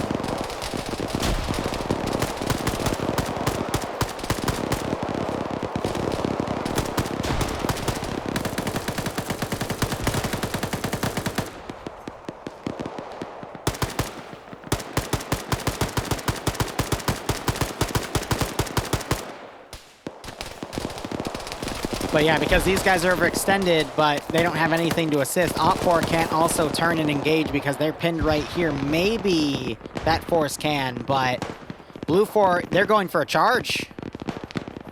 They're going to smoke charge that position, but now you got Bravo 2 being engaged by the machine gunners here. Korvac is in a position on his own. Could be shot in the back or do a lot of damage. They're fighting Scandi Recon though, but Pepega have the firepower. And look at this, Blue 4, they only have a few guys pushed up. Now they're going to push up a few more on the right as the other group pushes down to here. We could see Blue 4 defeat themselves in detail here, but this group could still come around and snipe the objectives. So just because the attack strategy right now for Blue 4 is faltering a little bit, doesn't mean they're out of the game, but I do see this group flanking this team. You got a little bit of fire coming up from those 3. These guys are probably going to then either come and sweep left to right or pull back and pull a defensive. It depends on what Kiri tells them to do. But Charlie does not want to push for some weird reason, where in reality they should be pushing here to help flank this target and engage, because this is only allowing for Scandi to push down right here as the rest of the force tries to push this open area for some weird reason, when they could just bypass it instead and play the objective.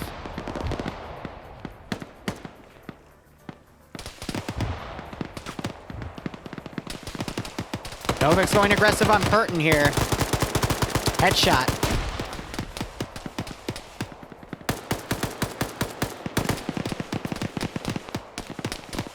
See, in all honesty, if Blue 4 were to just continue to go around and then just set up a team right here to shoot at whoever comes around like this, they could just push to the objective instead and have the LAV lock this area down, have a flanking team lock down Op4's ability to pull back, and they can completely cut off an entire squad from the actual objective. Here, instead, Blue 4 is trying to go for kills and just eliminating the force outright, and that's what's costing them. Now, you are seeing some pretty nasty CQC here. Swola has pushed up and gotten some kills.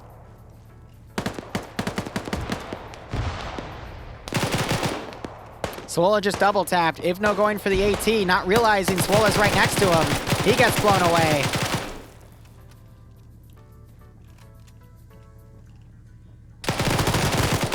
Dave gets Hillary Clinton'd.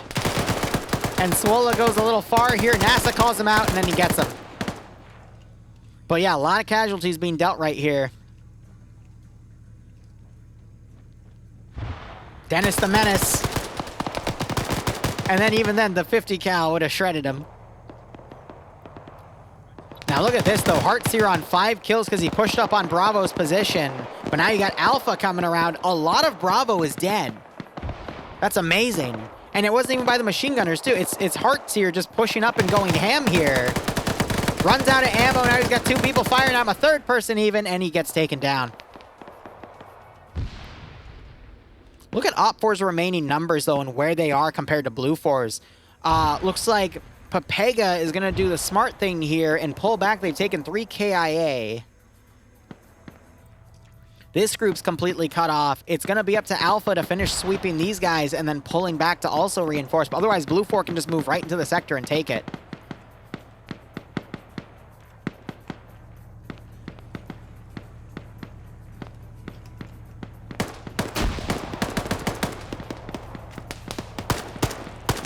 So we're having some... Okay, never mind.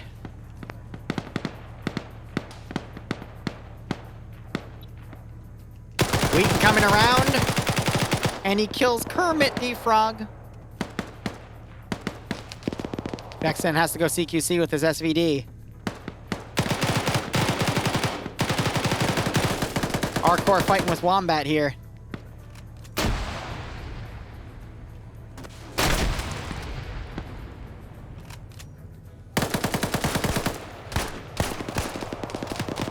Vexen came around, got a knockout, or might have even been a kill, don't know. But yeah, look at Blue 4's remaining numbers too. Like, you only have a full group in Charlie right there because these Opera guys are picking off. Look at Wombat with that double kill. Killed one, killed the other guy that was knocked out. And again, it's all for this area, which didn't even need to be fought for. Blue 4 could have bypassed it and just gone to the sector, which Charlie 1's trying to do, but now Papega have done... and pulled back. Oh, Vex.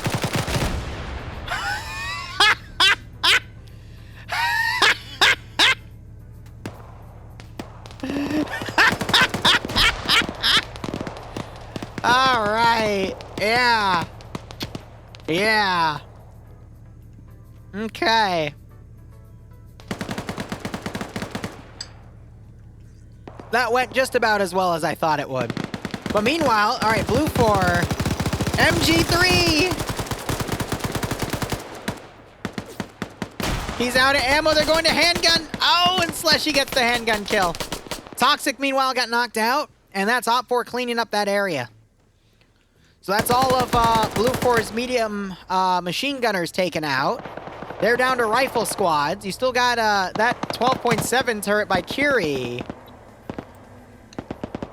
Plinking up at these guys. Camred woke back up. You got the LAV now firing at Op4 over here. Red on red going on as well. A lot of red on red from 2 different angles happening, so they don't know what's going on. Fun fact, in FNF, you can open your map and see where all friendly forces are at the same time. Oh, Cake here, they changed up stamina too? Tell me about it. What's up?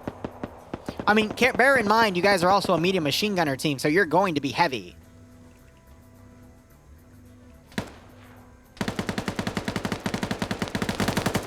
You got Roster firing out at Charlie 1 here. Oh, you can't see everyone? Okay, so I can't complain about that. Dang. Alright, so now when people red on red, there's a reason for it. Camred's dead.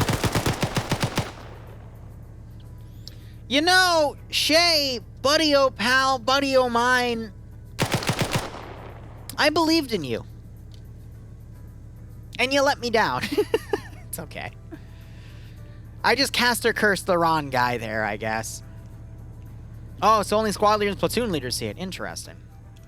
So, alright. Two major questions here, which will lead into how this op's going to play out. Is Op 4 going to be able to pull its forces into the defensive sector in time before Pepega gets overwhelmed, if Pepega even gets overwhelmed? Or is Blue 4 going to rally and push everything out? I think the number advantage is even right now. I always love how player bases opt to do smoke charges rather than just going into cover on the side. Maybe it's a fake out? Who knows?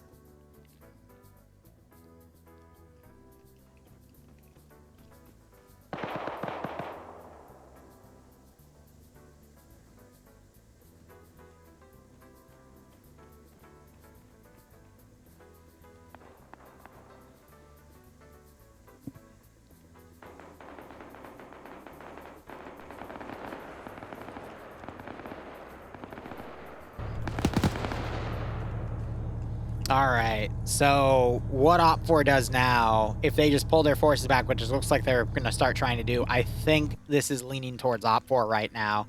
You've got a great defensive line with machine gunners to stop the remnants of Bravo and Charlie coming around. Yes, Blue 4 still have their LAV, but it's not in a position to really do anything. Ooh, I'm hearing new sounds. Nice. Unless I see Pepega drop the ball here, which I don't think I'm going to see, but there's a first for everything.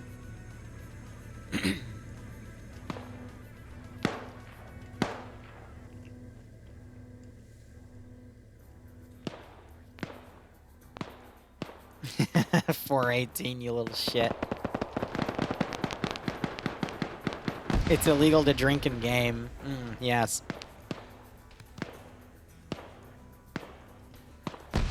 I don't think DUI is on their mod set, though, so I'm not sure they're allowed to load it. I actually don't know. If no, I know you were playing Kick here if you're still here. Do they have Shack Tack or DUI in the mod set? Oh my god, Bayant's running solo. He just knocked Kevin out. It's a Bayant play. We're going to see why Bayant is my top choice in FNF. Let's go. Do you guys, with Friday Night Fights, is there Shack Tack UI or DUI radar for the squad radar stuff? Whiplash died because he just disconnected. He was still alive. Oh no! Did Bayant... I actually just caster cursed at him.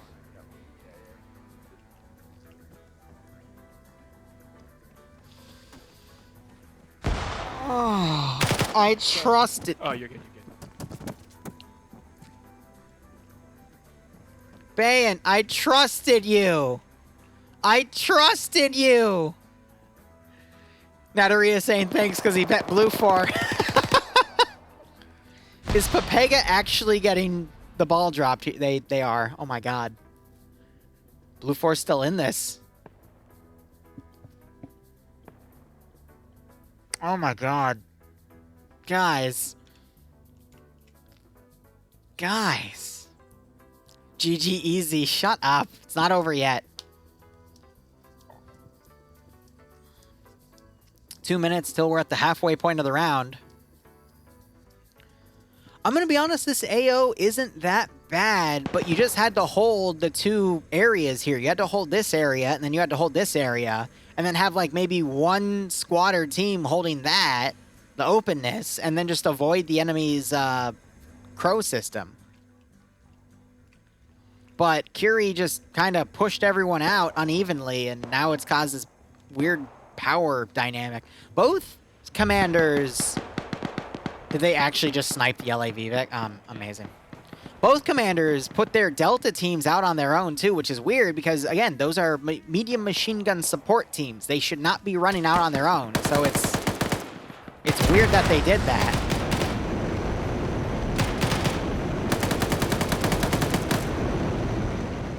So we have a small counterattack right here to hit these remaining forces. Blue 4's main force going to push in. Op 4's main force is pushing in. This could still go either way. I wasn't expecting Pepega to drop that hard, but hey, like I said, it happens. And that's why this is so interesting, because I don't know who's going to win. And neither do you.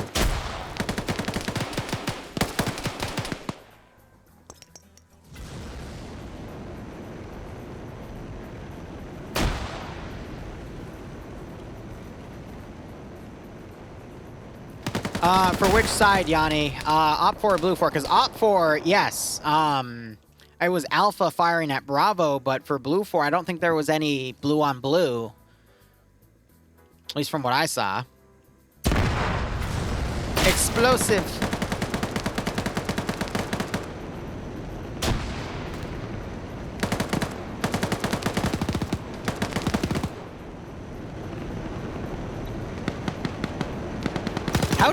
Oh, so he found an MG3. I was about to say, how did the medic find that? My day is going good. This is round 2.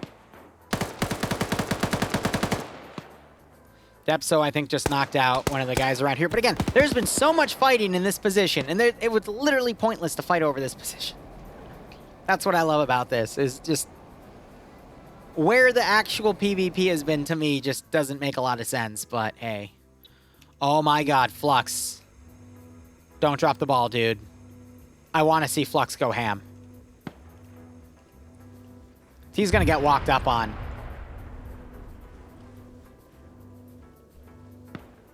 Oh my god. No fucking way.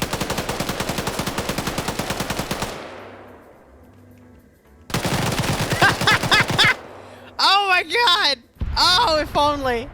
Oh, I can dream. I can dream. Numbers are pretty even right now. Dawodox getting picked off by MG3 there, still up. Depso firing blindly on the right side.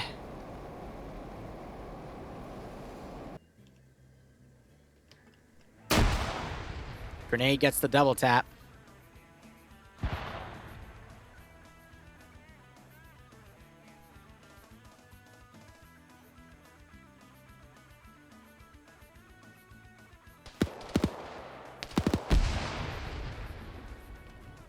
Oh, man.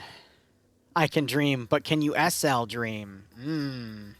That's a tough one, 418. I don't think I can do that. There's only one person I know that can do that, and it's probably Barbarian. Oh, God, more AT fired.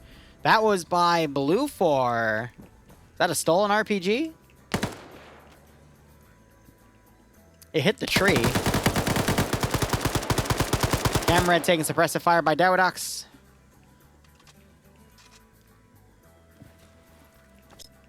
Smoke out. That was a grenade that would have probably killed Camred. So he's smoking to push. Dawodox giving the order to push after he threw those smokes. Keenan Roster running around the buildings over here as these guys try to find the explosive objective. I want to quickly check over here. Roster holding TQC.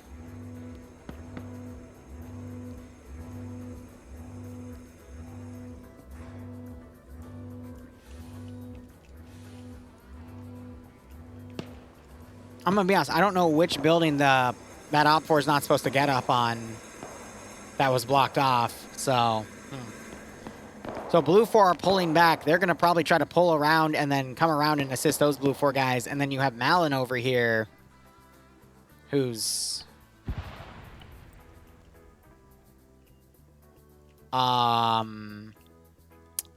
doing Malin things. Okay. The big factory one? This one? Or this one? Or this one?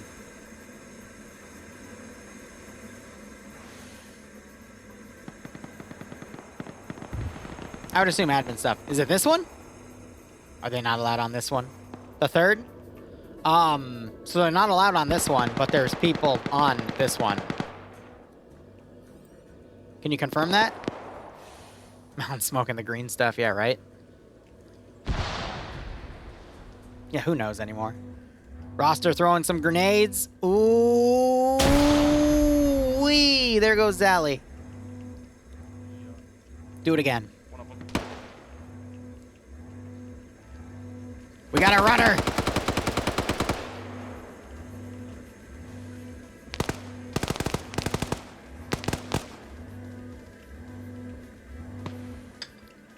Roster just got his clock punched there.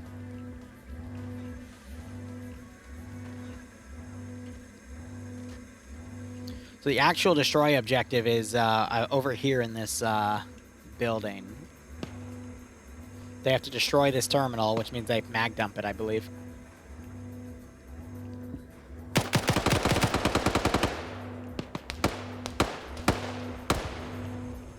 Oh, wow. King immediately picked him off. Settler now also firing. There's only 2 guys on the ground right there. I think Op4 is going to be able to hold, because even if King goes down and Settler goes down, there's still a decent defensive garrison around these 2 other objectives. We're just going to see a bit of an extended game. Zally gets knocked out again. Hey, Lexico, how you doing? Hey, by the way, in case you are still the guy that's the top donator for the Fallout stuff, what DLC would you want to see played for that campaign? Just out of curiosity. Grenade thrown a little far. Zally brought back up again. Settler might come out right here. Gets one. Gets some shots on Ripe here. He pulls back. Blue 4 is German. Op 4 is Russian. And I would say Op 4 are looking to be the victors here, but it could still turn around. And we have 2 guys going back. So I'm assuming Malin is doing admin stuff, so it's just down to these guys.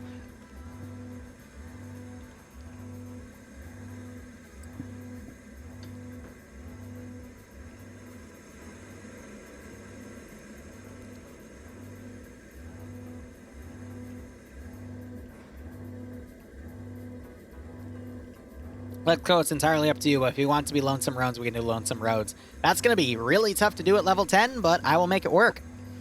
All right, King Friendly Wiggling Settler down there. I'm going to be honest. I'm kind of disappointed with both commanders here. Kiri had a really weird defensive plan. I get where he was going for it, though, because this is the area to have more area to push in on. So he was trying to predict Pierce and what he would do. But he should have just played it more defensively and held the choke points properly.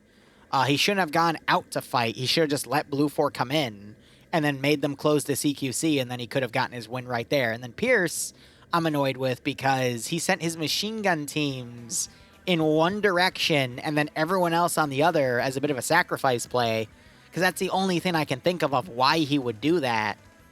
If you want to play a sacrifice play, don't use your machine gun teams. Use a squad. That's like, use Scan Your Recon. Say, hey, I want you to just be a suicide mission. I'd love to do that shit. But sacrificing the machine gunners, I think, was a bit of a mistake. And then having, like, assaulting that center position was a mistake. Kiri to even put guys up on that center position was a mistake. Oh my god, King got shot 2 different directions, and he slides down. So, like I said, a little disappointed with both commanders here, but what can you do?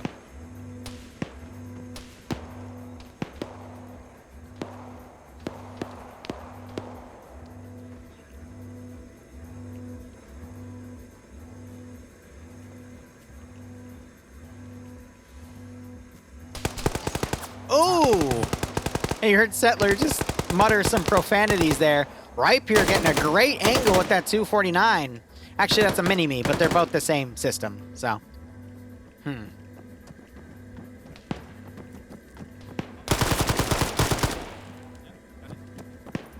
There's the computer, and now it's just down to the scuds.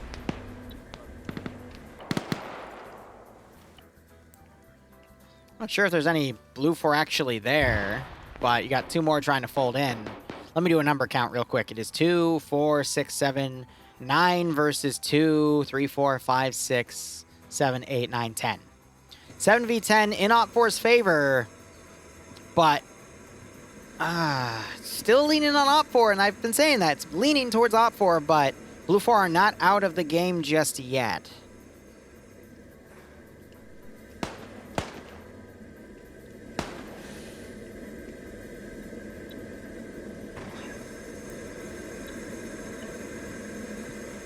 Lolo, not sure if he just got a kill there, but he does have 1 marksman kill.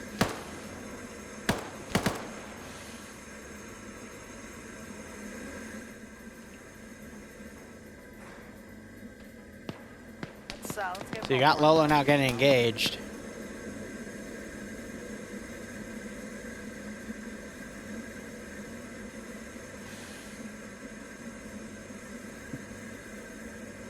15-minute warning called.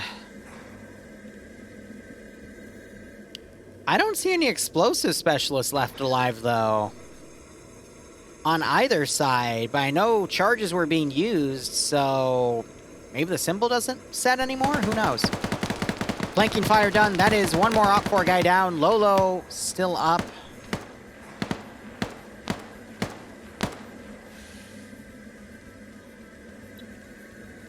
Asada up here.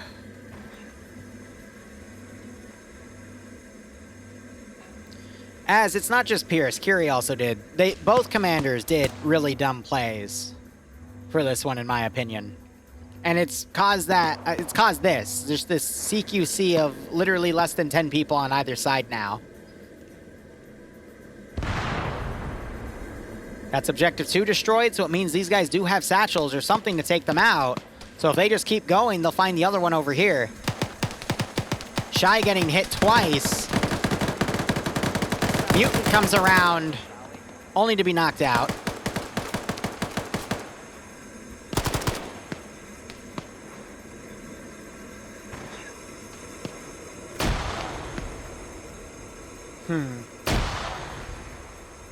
I don't know. Blue 4 could clutch this. We got 2 Op 4 coming in, but got 2 Blue 4 on the north. You got Command coming around. Another game of weekend wrestlers. Jesus.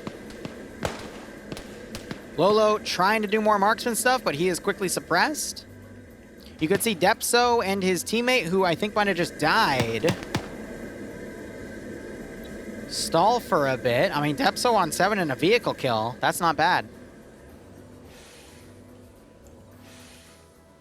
No, anyone's allowed to platoon command. But if you platoon command once, you're usually not allowed to do it for the rest of the night unless no one else wants to take it. Warcast shooting down. You have some random explosives going up here because Flying and Scandi are clearing that building. Again, a little tone death to the objective here. Depso got knocked out. Smoke grenade, if that was a frag, that would have been amazing. That's going to probably double tap Depso. Yep. Lolo, finish him. Oh, no, that was Warcus that did it. I think Op 4 is going to be able to hold just barely unless Scandi runs in, but this is going to be down to the last minute.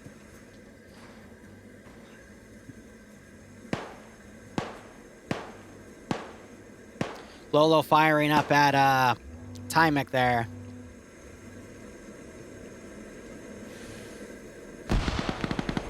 Saw someone get blown up by a grenade. Perhaps Finn is too drunk. He's with Iander.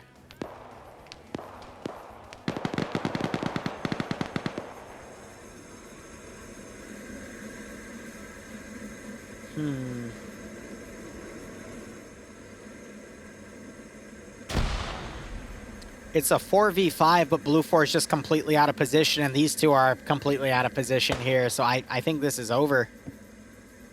It does look like a Command and Conquer base, though.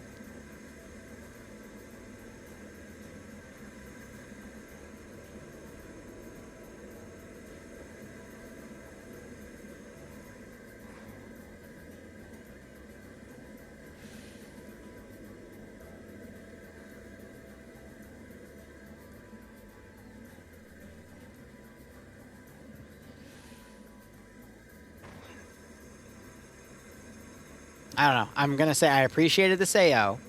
The commander plans were on both sides. Compared to the previous round where the attackers had a really bad plan, in my opinion, and Green 4 had an alright plan. But the AO was rigged against the Green 4 defenders from the start, in my opinion, there. This one, it's going to go slow because both sides had really silly plans, and now we're down to this, where it just turns into the PvP sorting it out.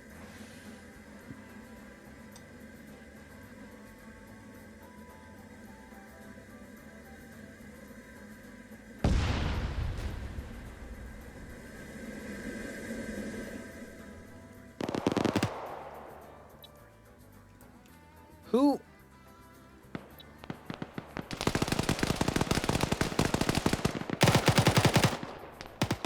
What?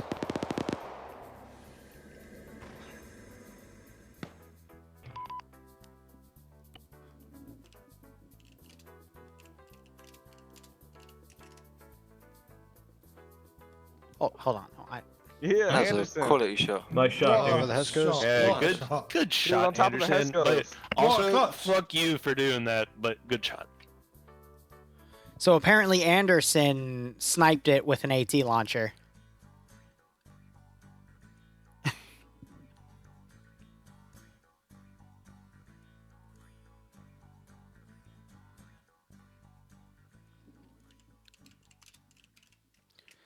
So, two things I'm going to say.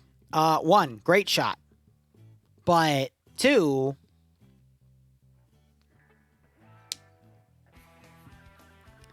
if the objectives can be sniped from the outer edge, then why didn't Kiri have his forces hold the outer edge in the first place?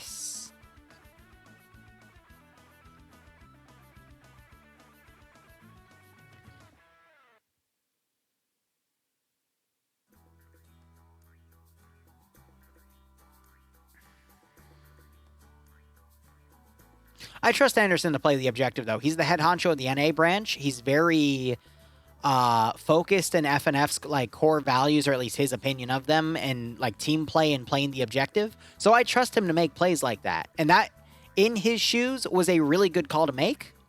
I agree with what he did. It makes me even more mad at Kiri for his plan in the first place. Like... There's so many reasons why I'm really okay with why that happened, and then so many reasons why I'm pissed off about it.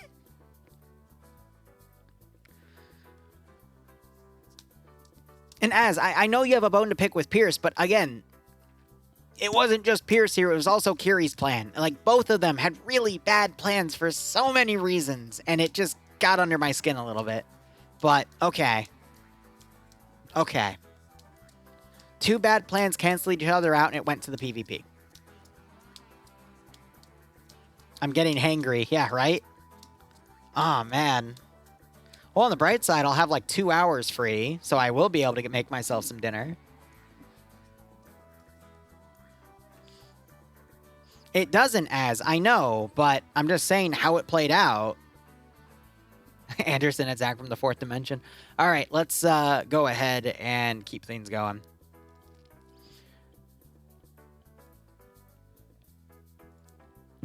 All right. Hope the 136 of you here are enjoying yourselves. We're going to transition into round 3, where it's an uplink fight. Op 4 is attacking.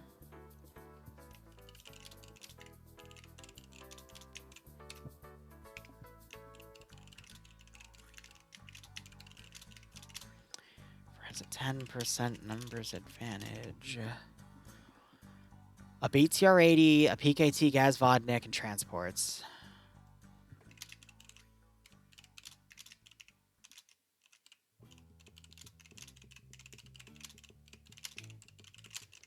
While Blue 4 has 115A1.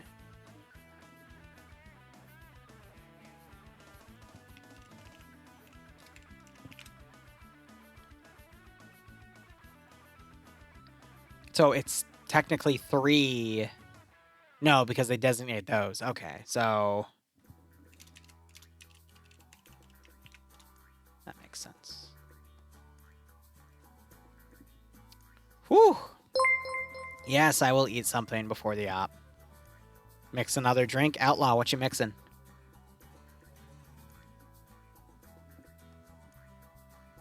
Look, and here's the deal. Another thing on the previous round, I don't blame Pierce or Kiri for those plans too, because it's a brand new roster. They might be playing it like they normally do.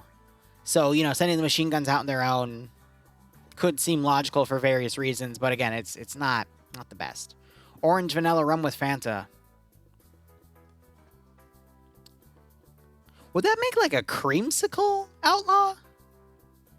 Orange vanilla rum with Fanta. Yeah, it sounds like it would make like almost like a creamsicle taste. That's delicious. Nice.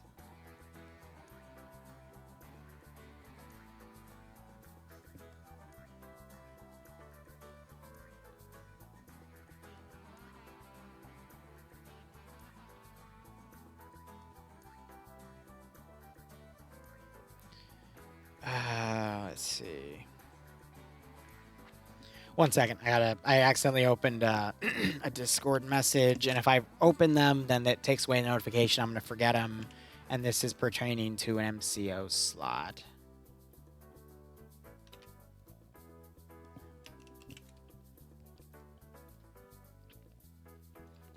And then I guess while I'm on Discord, I can also slot the remaining.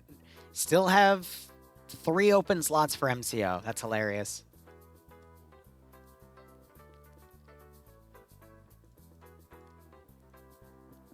All right, final round. Let's go. Very good. Found some in Captain Morgan. Nice. Blue Curacao, vodka, and schnapps. Nice. Shrimps. Oh, by the way, there will be a stream sometime between the first week of November and the 26th of October. I said it the opposite way, but you know what I mean. So 26th of October between first week of November, where we will do a live stream, a cooking live stream to answer the age-old question. Did a shrimp really fry that rice? All right? I will announce it when we get closer to it. Probably when I also pick a day for it. But we will figure out if a shrimp did indeed fry that rice. Pounding down some hard cider. Nice, Lexico. I've got some myself. I don't know. I'm not really drinking these days, though, because I'm still trying to lose weight. I think I'm on the cusp of finally getting below 200 because I've been stuck there for like the past month and a half. We shrimp and rice. Why do you think I have a posture trek here? So I can not shrimp. That's why DM Phobia said shrimped. Or shrimped. Shrimp not. Who else doesn't want a drunk commissar? I love drunk commissars. They just execute you for the lightest of things. Anyway, I'll be right back 1 second because I'm out of water. And I don't know why the allergies are getting me and I need to have water so that my throat just dies.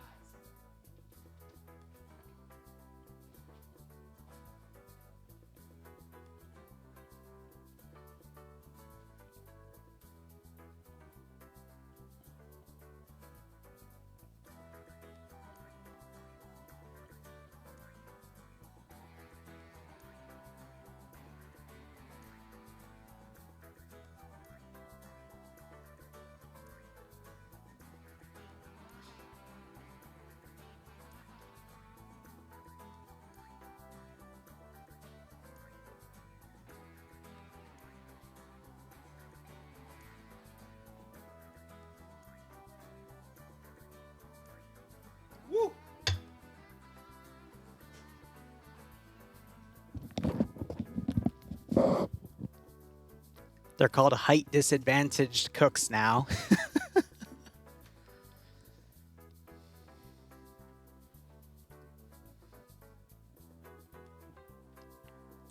Hey, right on, Matty boy. Thank you.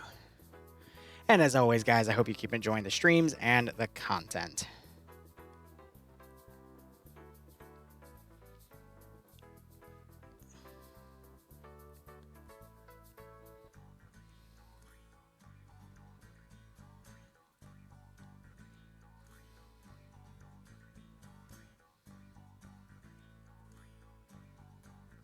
Right.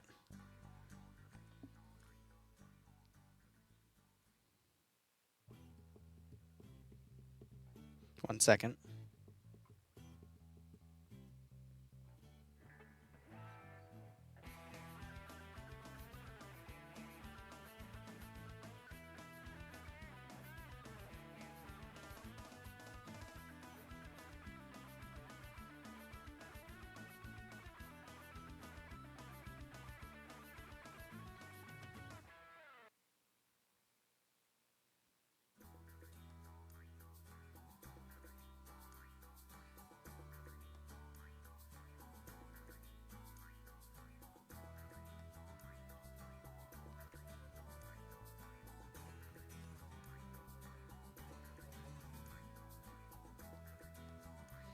So as a YouTuber, Twitch streamer, I'm constantly balancing the following 4 things. My email, my Discord, Twitch, and YouTube.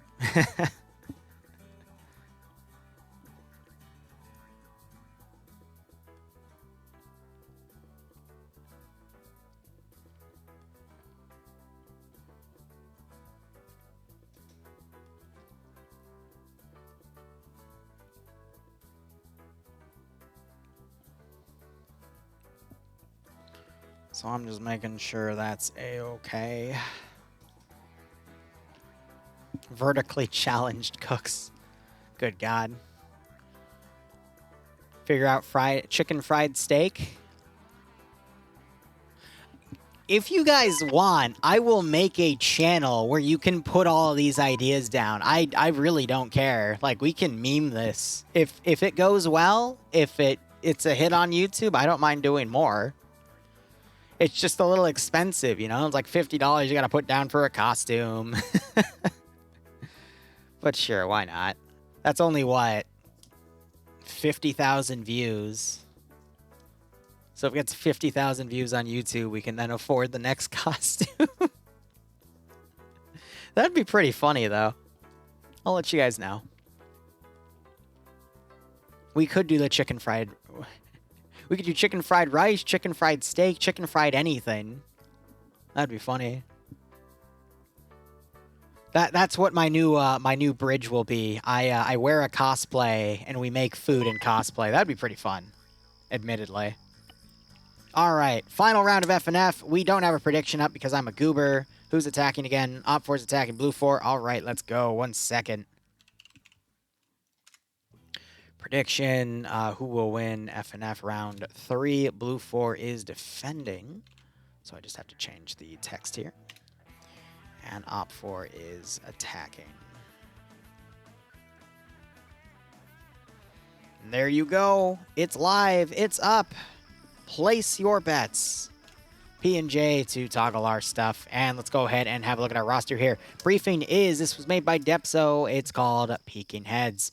Background is Eastern Coalition sends its out its Eastern Coalition sends out its troops to destroy private properties of U.S. investors in Afghalibab.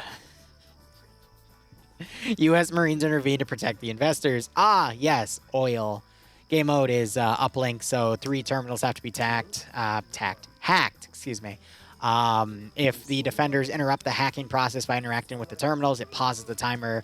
If the timers get down to 90 seconds, they then start beeping, and within, I think, 10 or 15 seconds, they explode. Otherwise, mission variables are as follows here. 1,200 meters as view distance, 125 build points for that side. Medium anti-tank settings is going to be, so this is on the previous roster now. But they will be transitioning to the new roster over the next 2 weeks. They're just testing it right now. Both sides have 2 AT rounds per gun per side. Op 4 settings, since we're over here, are your Russian,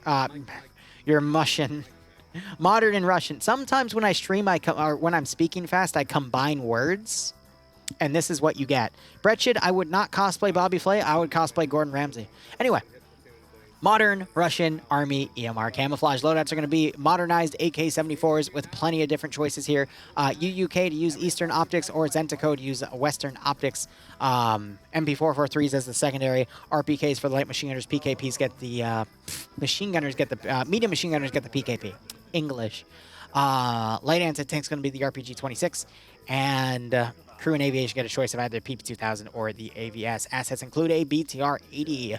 2 Gaz Vodniks for transport, 1 Gaz Vodnik for with a PKT on top, which basically just keeps you in place to hold a machine gun. You usually get sniped off those. And then 5 Gaz transport trucks. Now, quick note, those Vodniks are amphibious, and those would be not really useful in this AO unless they want to keep them with them and then just, like, cross water, but that's kind of... Yeah, it's not really worth it there in all honesty because they have a bridge crossing right here, so the Vodnik's amphibious ability isn't that useful in my opinion. Otherwise, that is it for their assets, I believe. Just a quick check again. Yep, and then 5 transport gases. Best players in the world. Anyway, let's go ahead and look at our roster here. We got Vagrant, who I would say is one of, if not the best commander in FNF, in terms of the guy that always steps up every week to do it. Looks like they're talking about their plan right now. Shy is going to be Alpha's lead. Olaf's going to be Alpha 1's team lead with Revanche, Mutant, Slushy, Lolo, and Sam under him. Solomon's leading Alpha 2 with Skeeta, Crazy, and Cameron under him. Y's leading Bravo HQ. Oh, I thought there was a desync spike right there, but no, we're fine. Bravo HQ has merged Bravo 2 with it, so it's Wise leading it right here. Dawodox, Roofy, and Jabby, and Bravo 1 has Jack leading Morgan, Misfit, Lurch, and Ghoster. under them. NASA leading Charlie HQ with Zixme as his squad medic, Bluck leading Charlie 1 with Vexen, Roy DeCamper, Ezio, Settler, and Wombat, Ivno leading Charlie 2 with Mr. Dave, Kermat, Pogo _ Revolk, and Dennis. Ash leading Delta HQ with Anderson being the medic, Banks leading Delta 1 with Swola, Arcor, Wheaton, Gazog, and Ericu under him, and then Depso leading Tymek and McKenzie under him, and then Fred, Kiri, and Reapers being the Gamma 1 crew, which means they're going to be in charge of running that BTR. Otherwise, looking over at Blue 4, their uniforms are going to be the modern U.S. Marine kits, so this is just an excuse to do Americans versus Russians again. Which I appreciate, a little bit of a change up in that in terms of little plot elements, but we're here for the fighting. Anyway, breakdown of the roster. You got your platoon lead, platoon sergeant, squad leader, team leader, auto rifleman assistant. These guys got your LMGs, which we'll go over in a second. Your Grenadier IR. Grenadier IRs have the Hunt IR rounds, which are 40mm camera grenades. You fire up into the air, give you a nice bird's eye view of the AO. Has normal vision and night vision capabilities. Machine gunners, which get your medium machine gun, your machine gunner assistant. Combat engineers have the choice of the following 4 things. 4 tripwire mines, which are 2 HE and 2 flare. 3 AT mines, 2 explosive satchels, which are bigger, but you have a much bigger explosion, or 4 explosive charges, which are smaller, but you get more of. And then your light anti-tank gunner, medium anti-tank, 1 an assistant, medium anti-tank, 2 an assistant, recon infantry, scout, and sniper don't exist anymore because there's no X-ray. They've been scrubbed out for a few months now. Designated marksman, though, 1 in Alpha and 1 in Charlie. That's going to be a Mark 11 for Blue 4. If Op 4 is Russian, there's going to be the SVD. Crew lead, crewmen, pilots, medics, and the base kit. Otherwise, loadouts are going to be, because they're Marines, M27 IARs, which are fully automatic M4 platforms. And then you also have an M4 in case they still want the burst mode instead of full auto for some reason. M9 Berettas for their handguns. Light machine gunners get the M249. Medium machine gunners, aka the machine gunners themselves, get the 240 Golfs. Light anti-tank is going to be a 136. Crew and aviation get a choice of an MP7 or an M4A1. Their assets include 2 GPK/M2, which means they're up armored, which you see right there on the top of the Humvee. 2 50 cal Humvees, and then a regular Humvee. That's the regular Humvee, my bad. And then 2 transport trucks. On Blue 4's side, we have the following people. Blue 4 has... Why'd I go into that? My bad. Brain fart. Korvac commanding, who's also not a half-bad commander. He's been doing great in terms of playing today. We'll see if he's able to follow through with commanding a plan tonight. Norris is leading Alpha 1 with Kabubi, Jolt, Steve, Daedalur, Beltarian, Zally, and Bates under him. Whiplash leading Bravo 1 with Iander, Purton, and Flying Fin under him. Iander has the AT. Anyway, Casual leading Bravo 2 with Nafs Cuts, Malin, and Dobbs under him. Kane, so they put Papega and Scandy together. Oh dear. Kane leading Charlie with Armor G's leading Charlie 1 with Flux, Artisan, Band, Bronson, and Nemesis. Michael leading Charlie 2 with Kakir, Roster, and Novix. Newton leading Delta HQ with Delta 1 merging with Delta 2. It's Khalil in charge of Fawns, Blast, Toxic, Reposo, Pierce, Heartseer, Nicholas, Ant, Renly, and Alipoos. Interesting. That means Pierce is team leading instead of squad leading. And in 99.9% of the matches I see Pearson where he's not commanding, he's squad leading. So that's an interesting step down. We'll see what Newton does. Otherwise, looking at our AOs here, we have a few custom buildings, like this villa is a custom placed area. But otherwise, Terminal 1 is in this little outlet right here, which is quite nice. It's got its own little perimeter. They got the villa right here, which is going to give great second story openness to lock down these open areas. Just got to be careful about that open area up there. But otherwise, this AO is pretty easy to hold because you have an internal perimeter, an exterior perimeter. To your south, you have waterways, which are easy to cover. The only weakness is this ridge up here, but up here you also have another terminal where Blue 4 can set up defensive lines on these hills and prevent anything from coming up. If you can dig some fortifications or build some with your fortified points, you can turn these little bastions into nice little spots. But if Op 4 decides to set up some GLs and fire into that position, those GLs can knock those positions out pretty well. And then the third terminal is back here in a construction building. Around it, you got some pretty good buildings, but this is pretty much in the middle of a urbanized CQC hell. So, overall, not bad. And I agree, Pierce is one of the more competent squad leaders you see in FNF, and some of his work as an SL is pretty good. But commanding, well, there's a reason some of you meme against him, and I'm trying to stomp that out. Because then the admins get mad at me. Otherwise, how I would do this AO is really simple. I would hold that terminal, and I would hold this terminal. Lock down the top area with 1 or 2 squads. Lock down there with 1 or 2 squads. Screw that one because, I mean, that's way too much to cover. You'd probably end up with Op 4 trying to back cap around, so send 1 M2 Humvee up here to watch this area here, because I doubt Op 4 would spend 20 to 30 minutes going around with Vodniks to get all the way over here. That's just not viable. So send one to M2 Humvee up here, send another one over here, and just counter push them as soon as the op starts. Literally, have it right here so you can be uphill, and then drive down so you get a bit of a speed buff so you're not driving uphill, and then you could potentially lock their spawn point down. Whenever you're given a fast-moving 50 cal or 12.7 vehicle, you almost always, as the defender, want to use it to counterattack immediately, because if you can catch the enemy convoying into your AO, you can rack up a lot of kills. And every time I've seen it done right, that side usually wins. Not usually, almost always.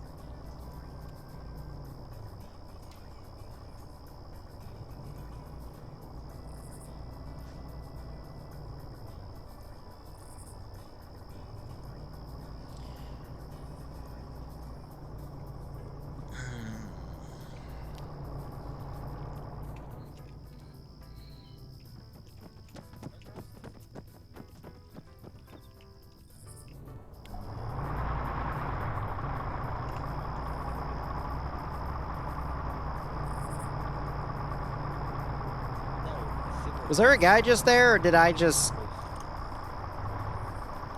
lose my marbles? Who the hell knows at this point?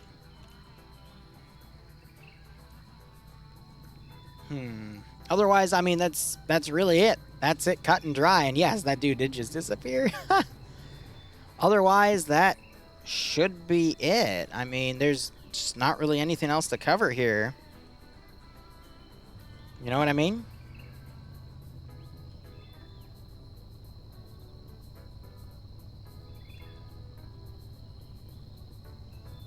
So how's everyone else's day going?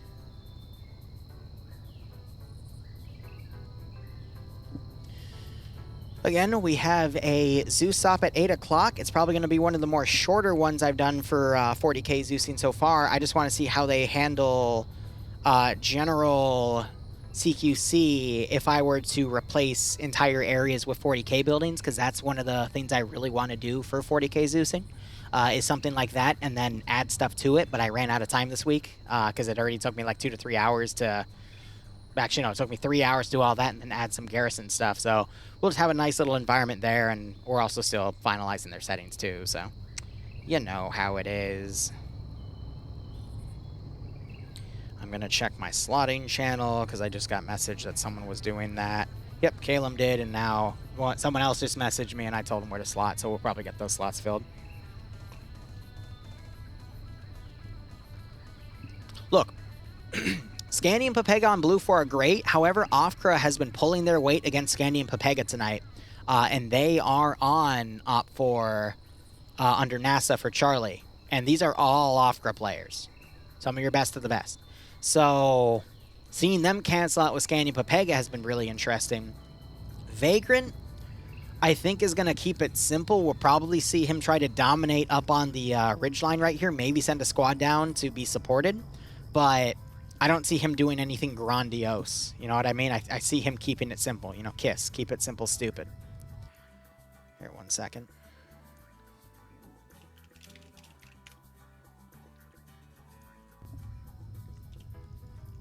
Oh, the FNF staff want to meet with me after the stream. Yay! Y'all just couldn't keep it in your pants about Pierce, couldn't you? I'm joking, it's not about that. Or it is, who knows? Huh. I'm tired. I'm hungry. I haven't eaten anything today. But you're not here to watch me complain. You're here to watch these people kill each other. And we still have to wait 2 minutes for that.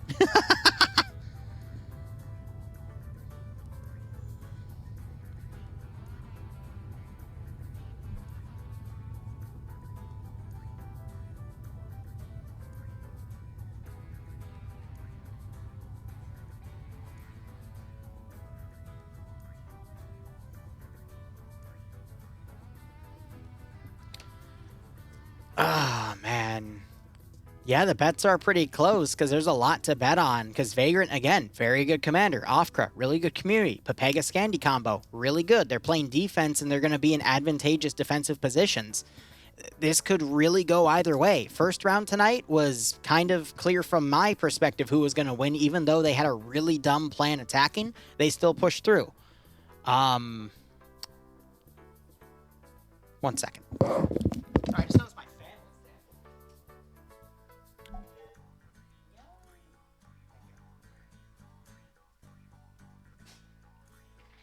dead.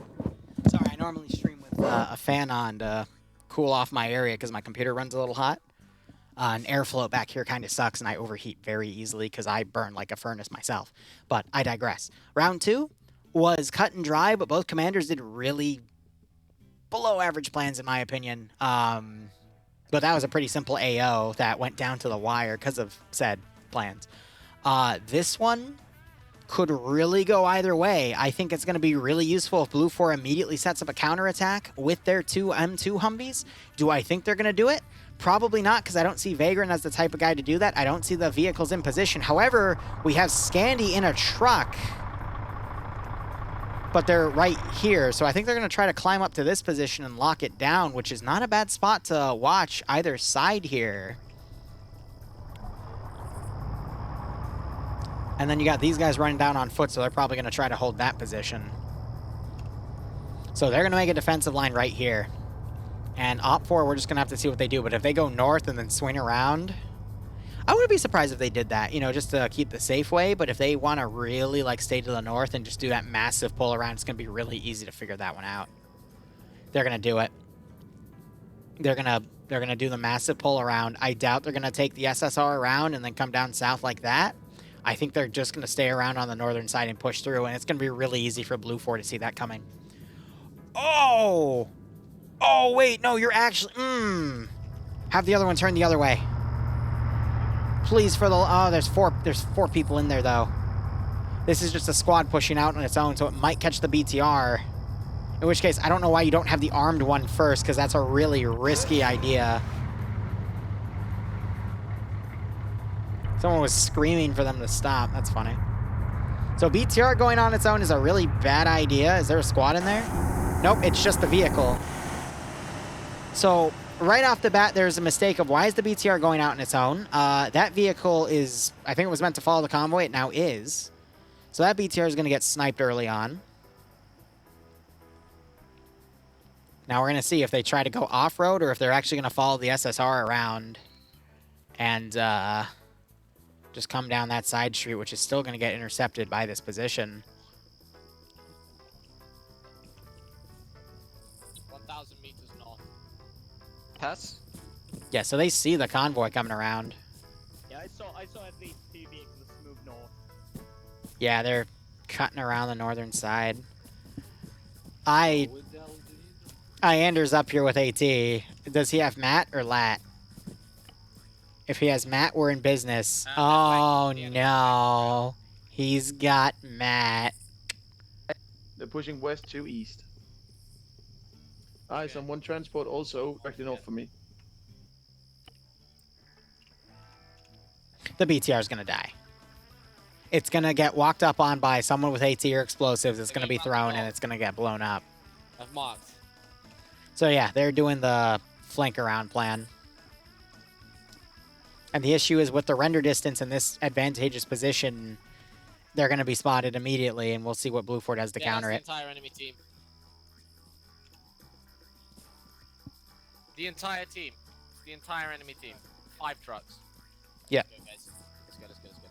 let's go. Oh, well, that's fine. Just look me up on my Discord and then, you know, DM me through any one of the messages in there, man. Pierce leading Scandy Recon. This I gotta see. No, I think Pierce is leading his own detachment right here. And then Scandy is their own element up here.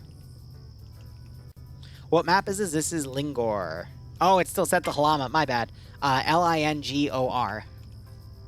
Not Halama.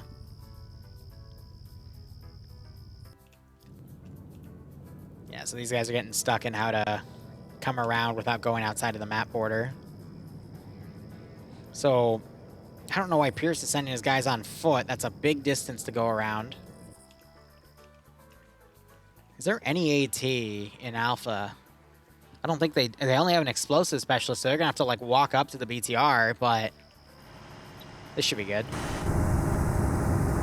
The BTR is literally going to drive on top of him.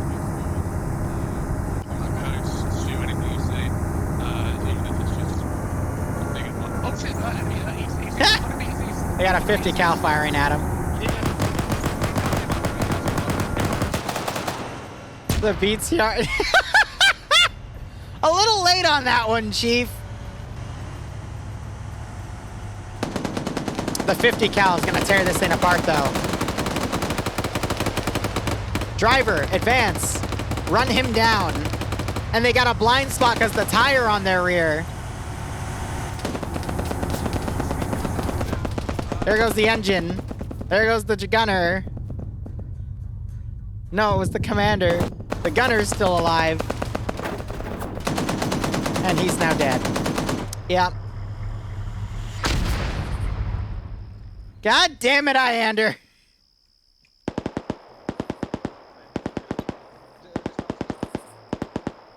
Yeah, dismounts, leave it. Yeah, like I said, Iander. There's a reason why I call out when he takes medium anti-tank. Because he will hit shots. He didn't need to hit that shot, but... Yeah. Yeah. I think Blue 4 has this. I mean, you got Op 4 doing this massive dismount over here. Cool, but... Blue 4 already knows that that's coming, so...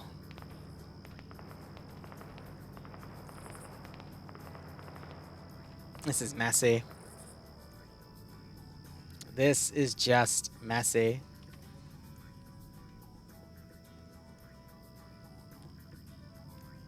No, don't pay it out now.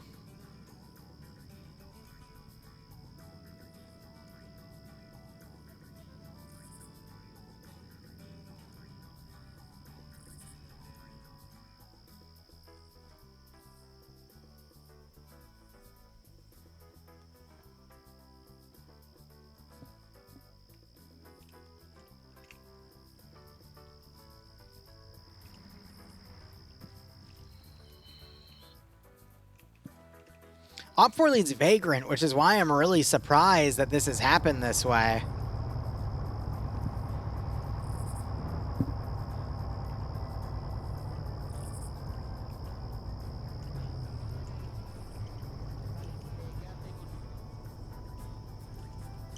Hola.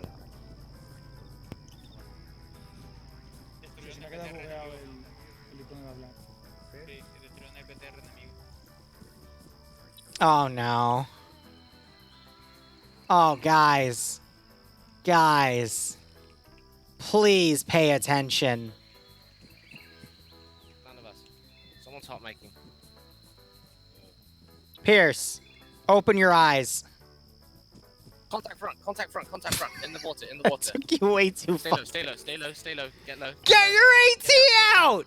Down, down. It's Let it 200 get meters closer. away. It's 200 meters away. It's moving so Okay, slow. Fonz. Let me take the shot. Shoot it. Okay, yeah, Fonz. When you're ready in your own time, take it out. Go, go, go, go, go, go. I'll go. There are 10 people in that vehicle, and they're starting to bail out. Solid hit. Finish her. Finish her.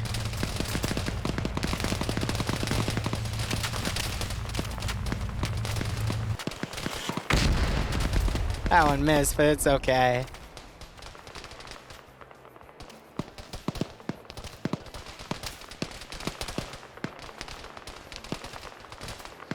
No, this wasn't off. Again, there's just been a lot of bad plans tonight. Like, I get it. I get what Vagrant overcomplicated this one. I don't know why he sent the BTR unsupported. But, I mean, this is just a turkey shoot. I love the smoke grenade what Lurch has in the water, though. That one's pretty funny.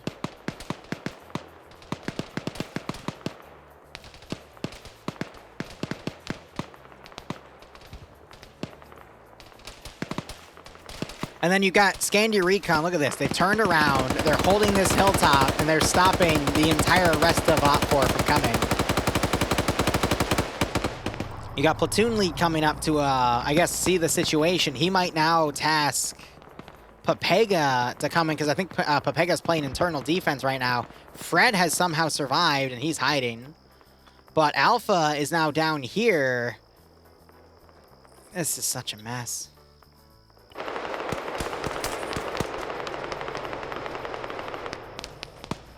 We could still see, because these are the off-grid players, they could still get on that hill and dominate, but...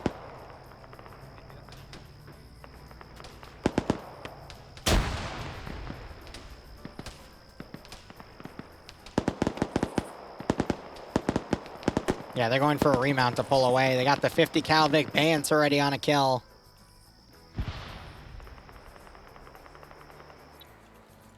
And then you got Pierce's group just picking people off as they come up.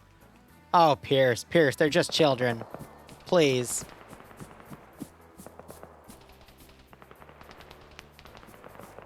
How did you not see Lurch? Pierce. Pierce, shoot them, please.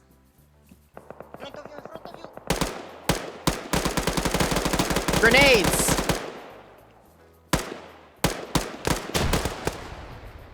Thank you. That one's too close.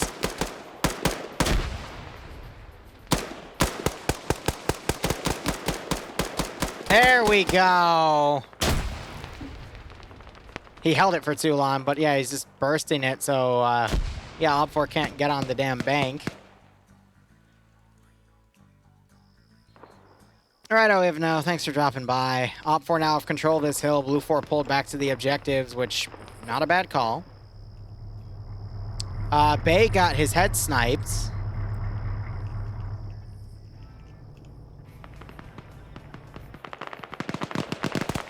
This is literally shooting fish in a barrel. And you got that group all the way up there suppressing those forces. Wise, I think, just drowned or got knocked out from blood loss. Jesus Christ, Fives.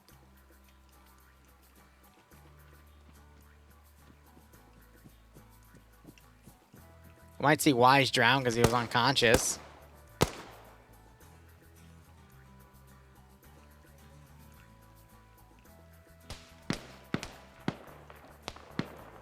I know, if no, I know.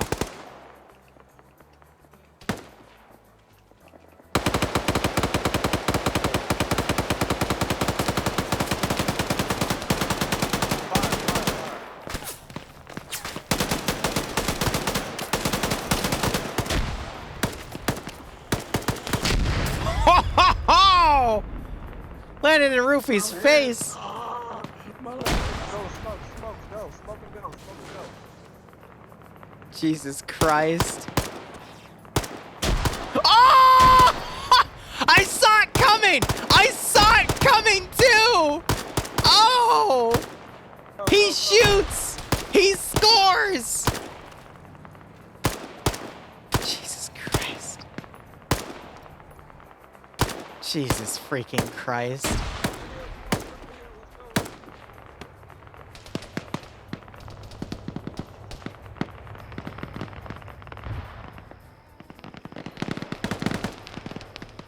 Now you got the main force coming up. It's a long-range fight.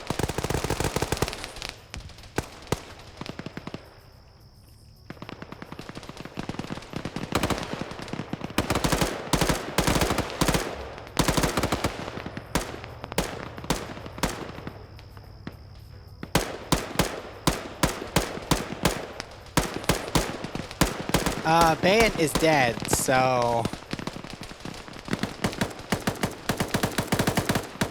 Driver might have been playing dead. He moved the vehicle. I don't see an armed Vic, though. You got these guys just cleaning up what's around here. Ripe here has been able to get on the deck, but...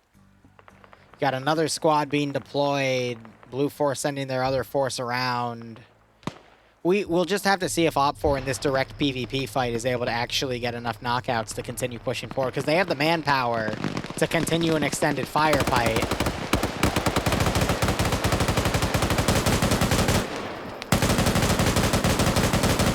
So we'll just have to see. Where are we getting sniped from? So, yep, 50 cal Vic pulled back. They still have both, though. But I imagine this was the one that Bant was in, because the other one is over by Alpha, and that's coming around over here.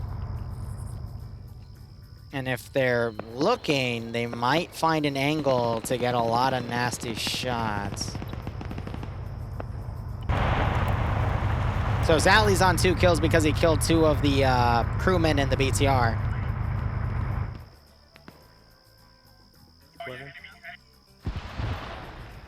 So Offgirl was leading the charge here.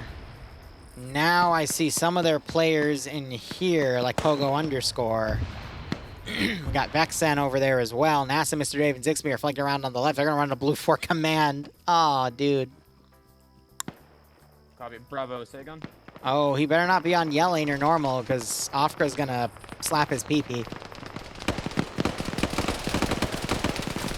So you got Alpha opening up another flank in the fire right here, right on top of where Op4's advancement was.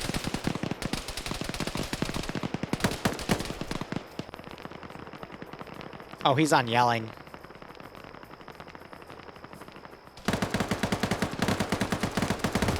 Bye, Korvac. You just got NASA'd. Well, rest in peace, Blue 4's ground command. We'll see what everyone else does. And that is why you don't run on your own next to where Op4's main advance is going, because he knew they were going in that direction. He just wanted to continue to play chicken, I guess. I don't know, Nemesis. I've given up on trying to understand what commanders have been doing tonight, because there have been so many bad plans and so many bad courses of action taken, and you see it. You see it.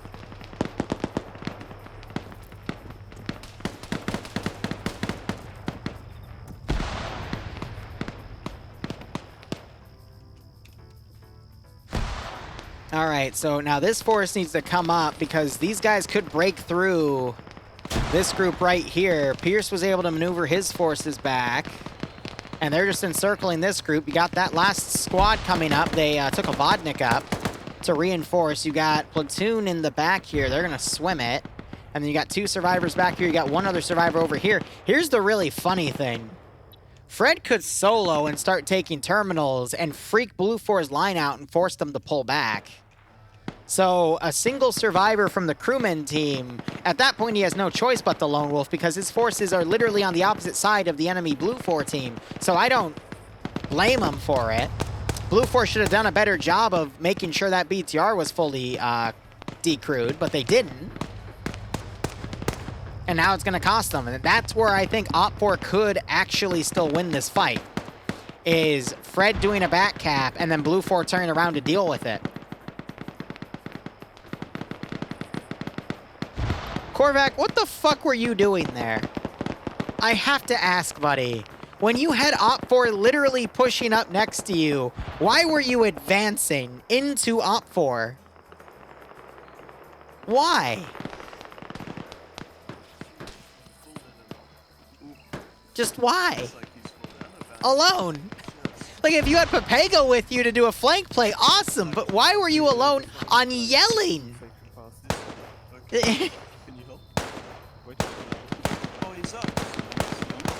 Why, buddy? I just want to know. Yeah, they heard you. They literally stopped, and then you ran in the open, and NASA just tagged your ass.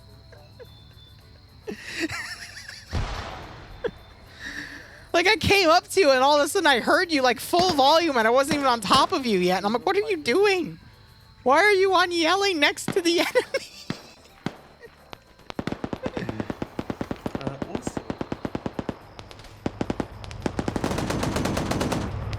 Thank you, Forge.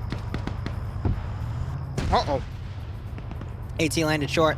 Well, fuck. Well, Korvac, that still doesn't answer my question. What were you doing there? Right next to the entire enemy attack?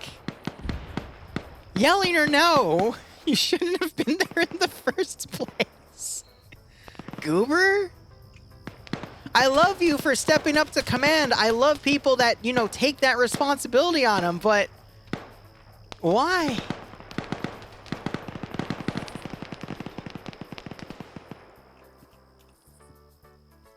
Lead from the front, but there was no one with them. I thought they were pushing west or southwest, so I was gonna link up with Alpha, but What? But Alpha... Korvac. Korvac, Alpha's over here. You were over here. What? Korvac, I love you, buddy. Well, Alpha's up here. Bravo's over here and Charlie's down there, and Fred's actually gonna solo cap that terminal because Alpha didn't kill him.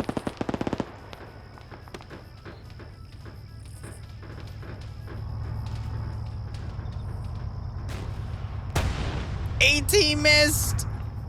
Royd, no! That was his single shot disposable AT too. It's alright, Korvac. There's always a next time. Yeah, it was just a breakdown in communication. I get it, but don't be on your own like that, buddy, because you get killed.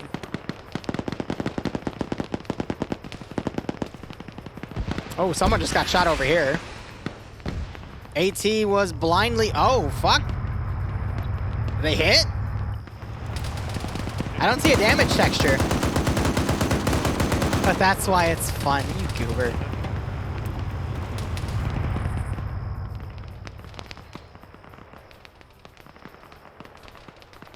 Some of y'all are just the biggest of goobers.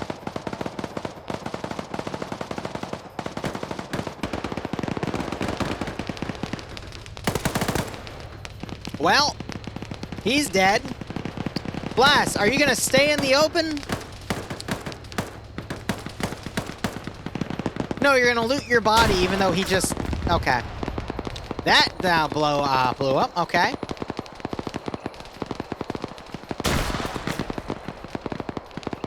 My teammate died in front of me. Better loot his body in the open instead of trying to figure out how he died.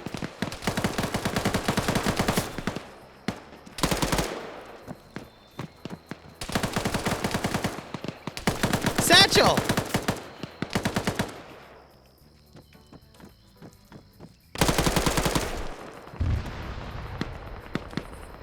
Why did you put a second satchel on the... That would have been cool if he escaped from the back and then deaded it. That would have been really cool. But he wanted to put a second, which was unnecessary. If they were explosive charges, then yes, I get it. But a satchel, one and done. You only need one to blow up any, like almost any building that can be blown up. You just need a single satchel somewhere. What the hell happened down here? Oh, they tried pushing on a... So that was, I'm assuming, NASA and the other three that were coming around right here. I think they stole a Blue 4 transport truck and tried to, like, back cap. That was silly. I know, Fred's capping. So we'll see what happens. Even if they back cap, Papega's holding Terminal 3, and they're not going to be able to back cap that. Op4 still have a big chunk of forces here. This could still go either way, and that's what scares me about this. Yeah, Korvac, I'm not going to guess whose truck that was. Whose was it, Korvac? You know, funny enough, there's this guy, like, he only has one V in his name. Excuse me, one R. And he was using a transport truck over here that looked really similar to that one.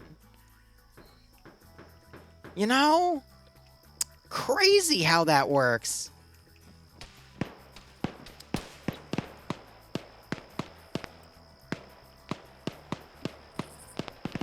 Damn, that's crazy, bro.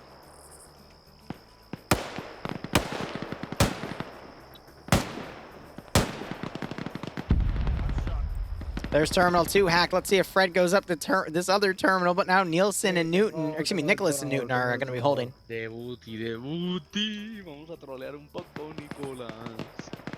Why are they singing about potatoes in a foreign language?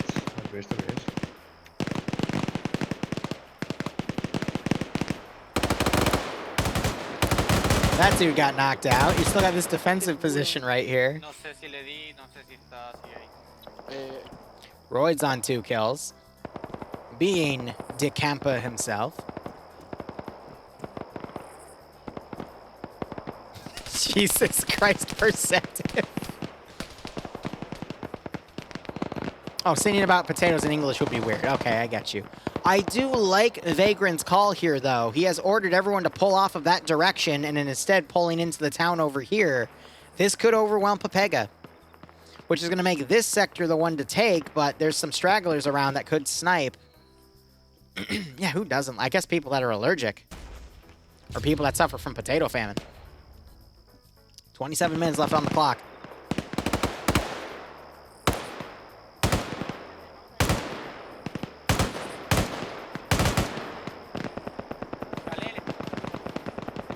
Bro, I'm Irish and I love potatoes. They're 50 calling Fred. Roster has enough of Fred. He has had enough of Fred shit. Okay. Yeah, the Irish literally sing about potatoes, dude. Like, the Irish potato famine. Like, potatoes are their thing. Roster gets a double kill, almost a triple, and Blast, I think, is starting to realize where he was shot from.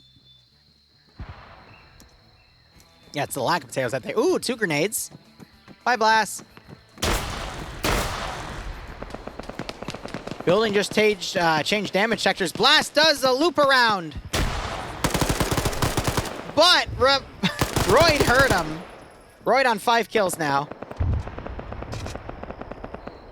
Oh my god, a satchel was thrown up here.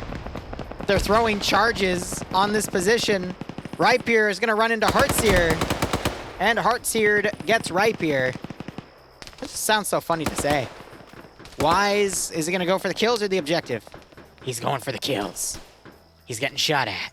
Moving bush to bush. Renly up there with Alipus. He doesn't spot them. And he, oh my god. He gets slaughtered.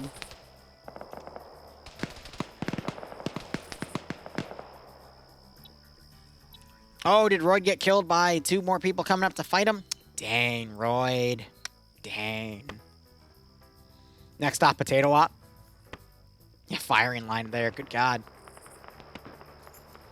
There's playing, and then there's, you know, having your head left. And fortunately, he didn't have his head left over. But we're going to witness if Scandi here is still worth their damn salt. Because they're going to have a lot of forces to fight here.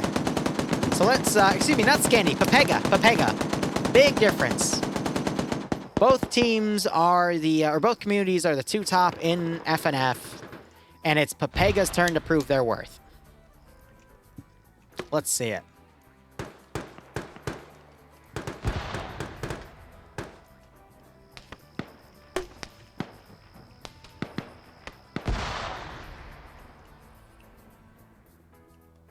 We have 2 dead guys up here, though. That's not a good sign. Papega have already lost Bayan earlier, and Flux and Cake here, who are 2 other really good players. That is a shame. Yeah, way closer, way closer.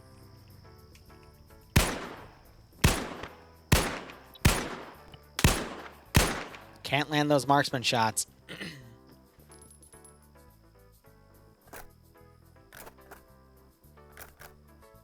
No, they're moving south. They're moving south. They're swinging around the apartments.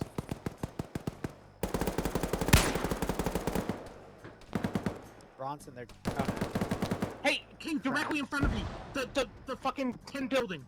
And of course, my headset decides to die. That's unfortunate. Let me try to fix it, because it's a wiring issue within the headset itself. But I guess I'm just going to sound really quiet until this thing decides to fuck itself. Okay, let's try to figure out where the issue is. I can't have... Liru can't have nice things. Liru just cannot have nice things. AT goes over.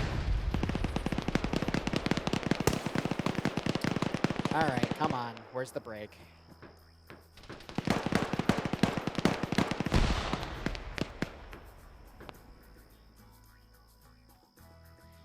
Alright, well, that's just very unfortunate here.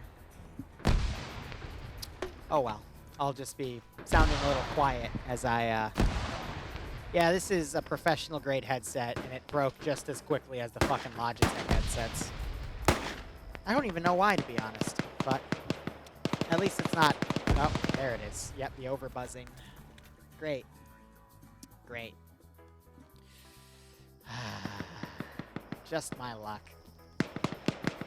Whatever. Yeah, where it just starts randomly peeking, too. Wheaton running out in the open, gets killed by King. There's another peek. Depso gets in there. Novik's trying to return fire, but it's just not happening here.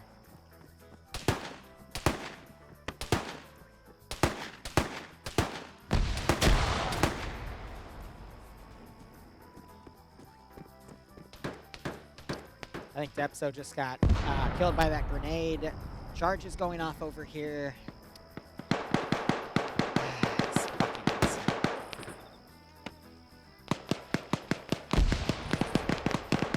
All right, there we go. Okay. I figured out where the break was. The cord's getting choked in the back of my box there. That should fix it. Sorry about that, guys.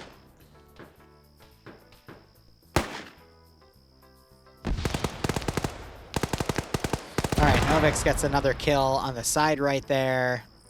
Roster is literally surrounded by a bunch of people, so he's going to possibly try to camp the ladder. Because this building is notorious for the ladder camping because there's a hitbox in the way, which Roster just remembered by throwing a grenade on his own feet. Arakiru trying to snipe him, Michael on the other building. I don't know, Blue 4 could be defeated in detail here. They had a great counter to the attack going along, but I don't know. 20 minutes remaining. I think we're going to go through all those 20 minutes for this round as well.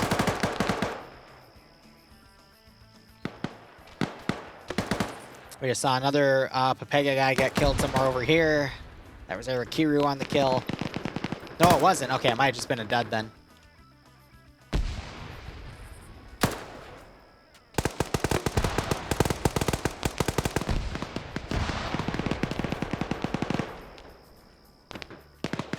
All right, so we got some Scandi members trying to come down here.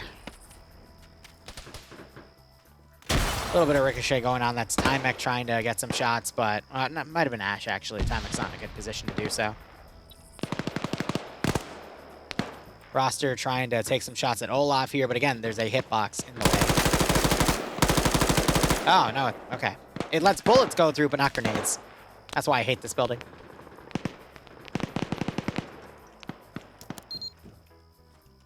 Did you? Well, Roster, it's been fun, buddy.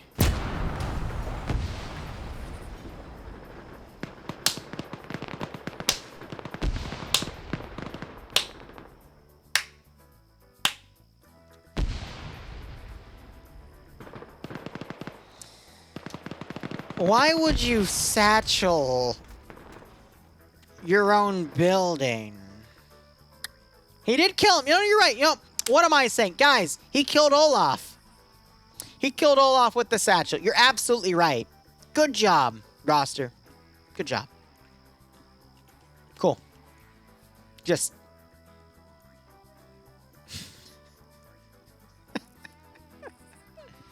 Maybe it was a little bit of overkill, but you know, in the spirit of the game, I'm sure it was fine. Fred fighting with Armagesus, but Armagesus has already risen again. And there goes Fred, because Fred doesn't have a secondary. He only has a PP2000 with 44 rounds, and it just wasn't enough. And then Bronson might have just stolen the kill on the double tap.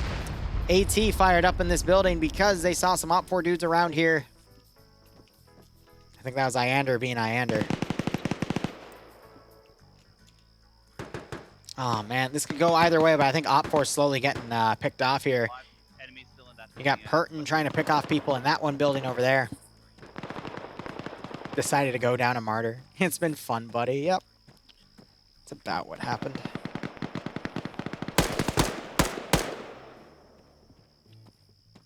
Fucking stamina changes ruining for me. Yeah, I've heard. So that's the second or third complaint I've heard about these new stamina settings that they have on the server.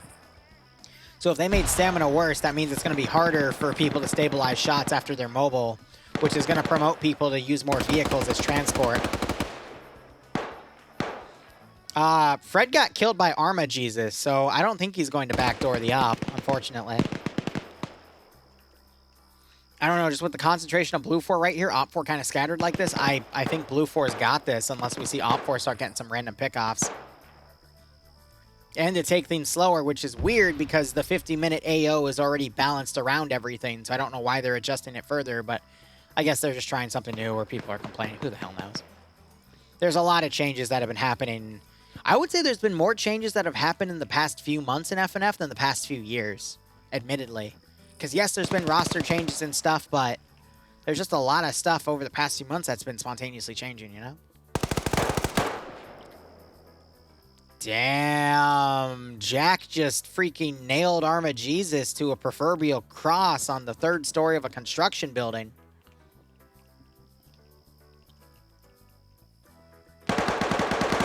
Damn, Jack just killed whoever that dude was.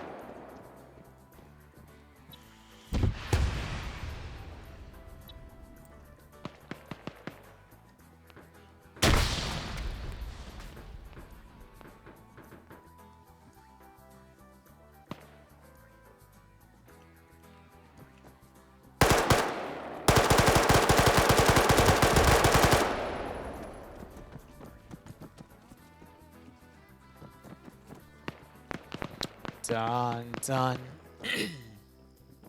Dun, dun. Dun, dun, dun, dun, dun, dun, dun, dun, dun, dun, dun, dun, dun.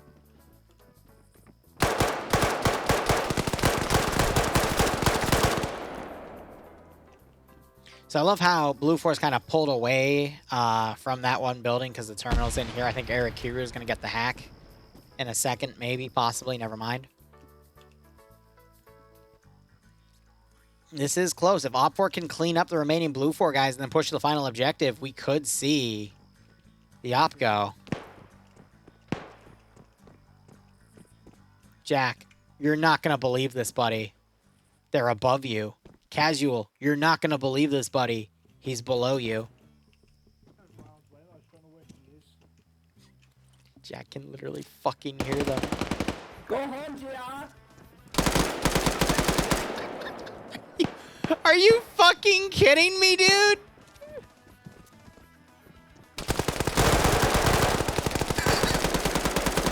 Jesus fucking Christ. Why? Why? Go home, GI. Jesus. Jesus Christ, why? Okay. Okay. Sure. Just... sure.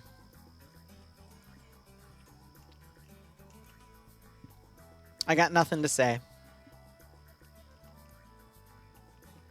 He did yell, "Go home, GI." As a Russian. Yelling against U.S. Marines. I love it. Watch construction building to our east.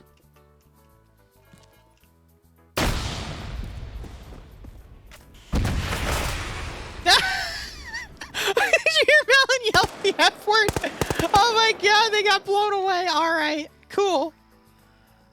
Just Malin's final word. Fuck. I love that before TFAR transfers you to spectator, you will like have a second or two to say something. It's not GG because there's still one more terminal and it's up here and Blue 4 has defenders on it.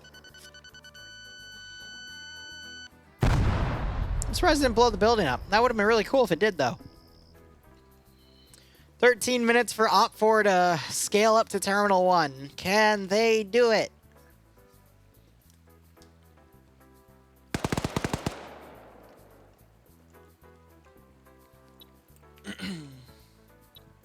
So we have Casual and Pertin.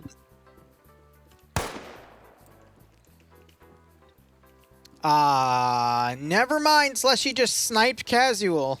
And Slushy just ran off the side. Okay. Now it's up to Pertin. Can Pertin, the last surviving member of Scandi Recon, make a difference? And the answer is a hard maybe.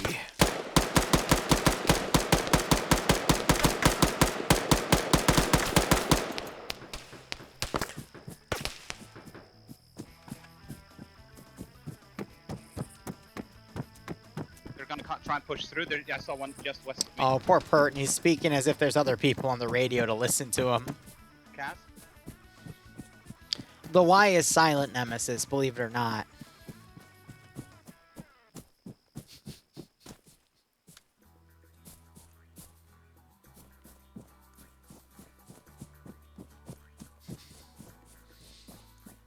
Nemesis. I have not been saying this guy's name wrong for a year, okay? Nemesis. It's Pertin the platypus, okay? From Binius and Burb. Okay? His name is Pertin the platypus. I have not been saying his name wrong for over a year, alright? Cats is cats, alright? It's not Kaz, it's cats, okay? He's getting grenaded. Trust me, it's... The Y is silent. Oh, I'm Louis Vuitton? Sure, Az, I'll take it. Unfortunately, Tymek has heard Agent P over here. Oh! PKP to the face!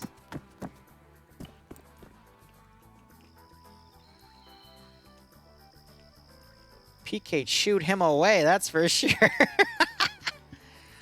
Alright, 10 minutes. Let's see if Op4 can scale the hill in time.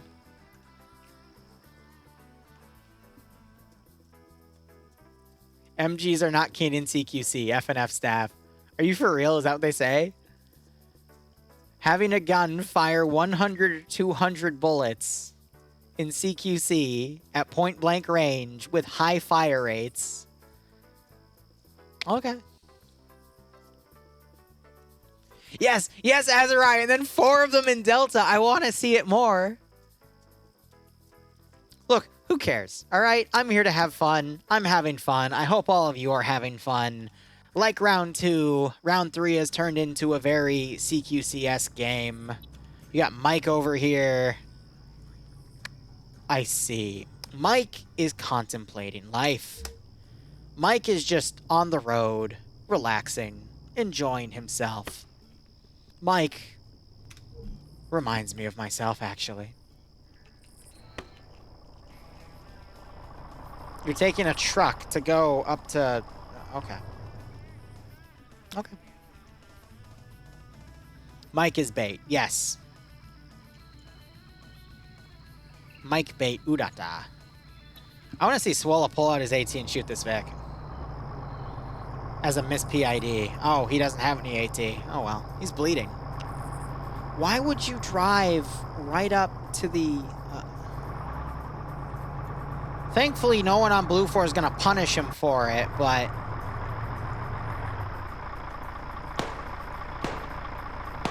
Is the stamina really that bad now, Nem? So you would risk a vehicle blitz. Oh, hey, look, 249 to the face.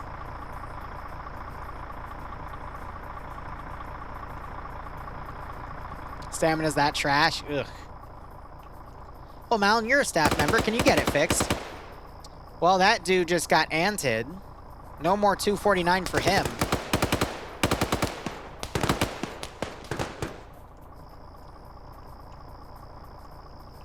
Good luck, Malin. All right, it's a 4v367.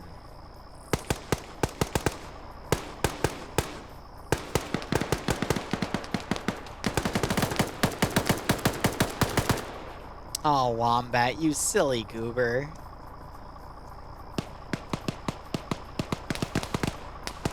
Not sure if Allie just got a kill there. Might have been that guy. Anderson's hunting Allie.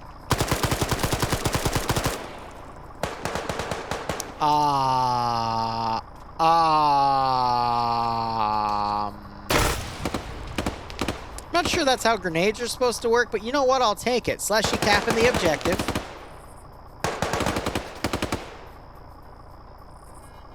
Okay.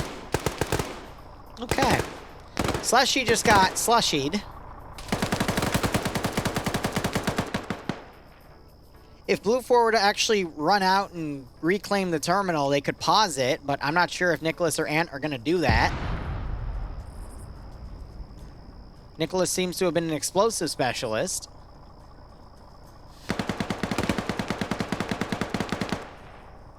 So I guess Nicholas is going to be the one to run out and do it.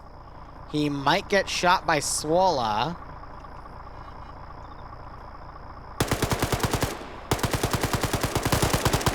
Oh my god.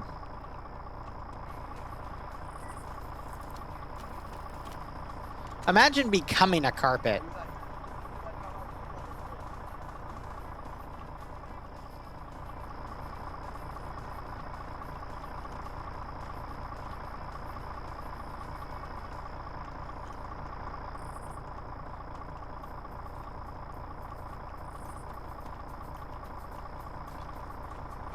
I think you heard the medical.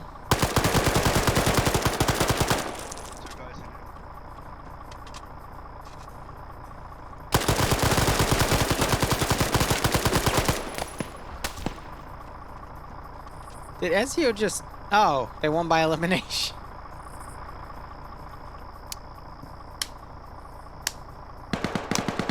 Alright guys, we'll be back in a little under 2 hours for a Warhammer 40k Zeus stream. Thank you so much for watching. Go operate operationally. I thought the rounds were alright. Did not agree with the commander plans. So, otherwise, cheers guys, have a good one, and go operate operationally.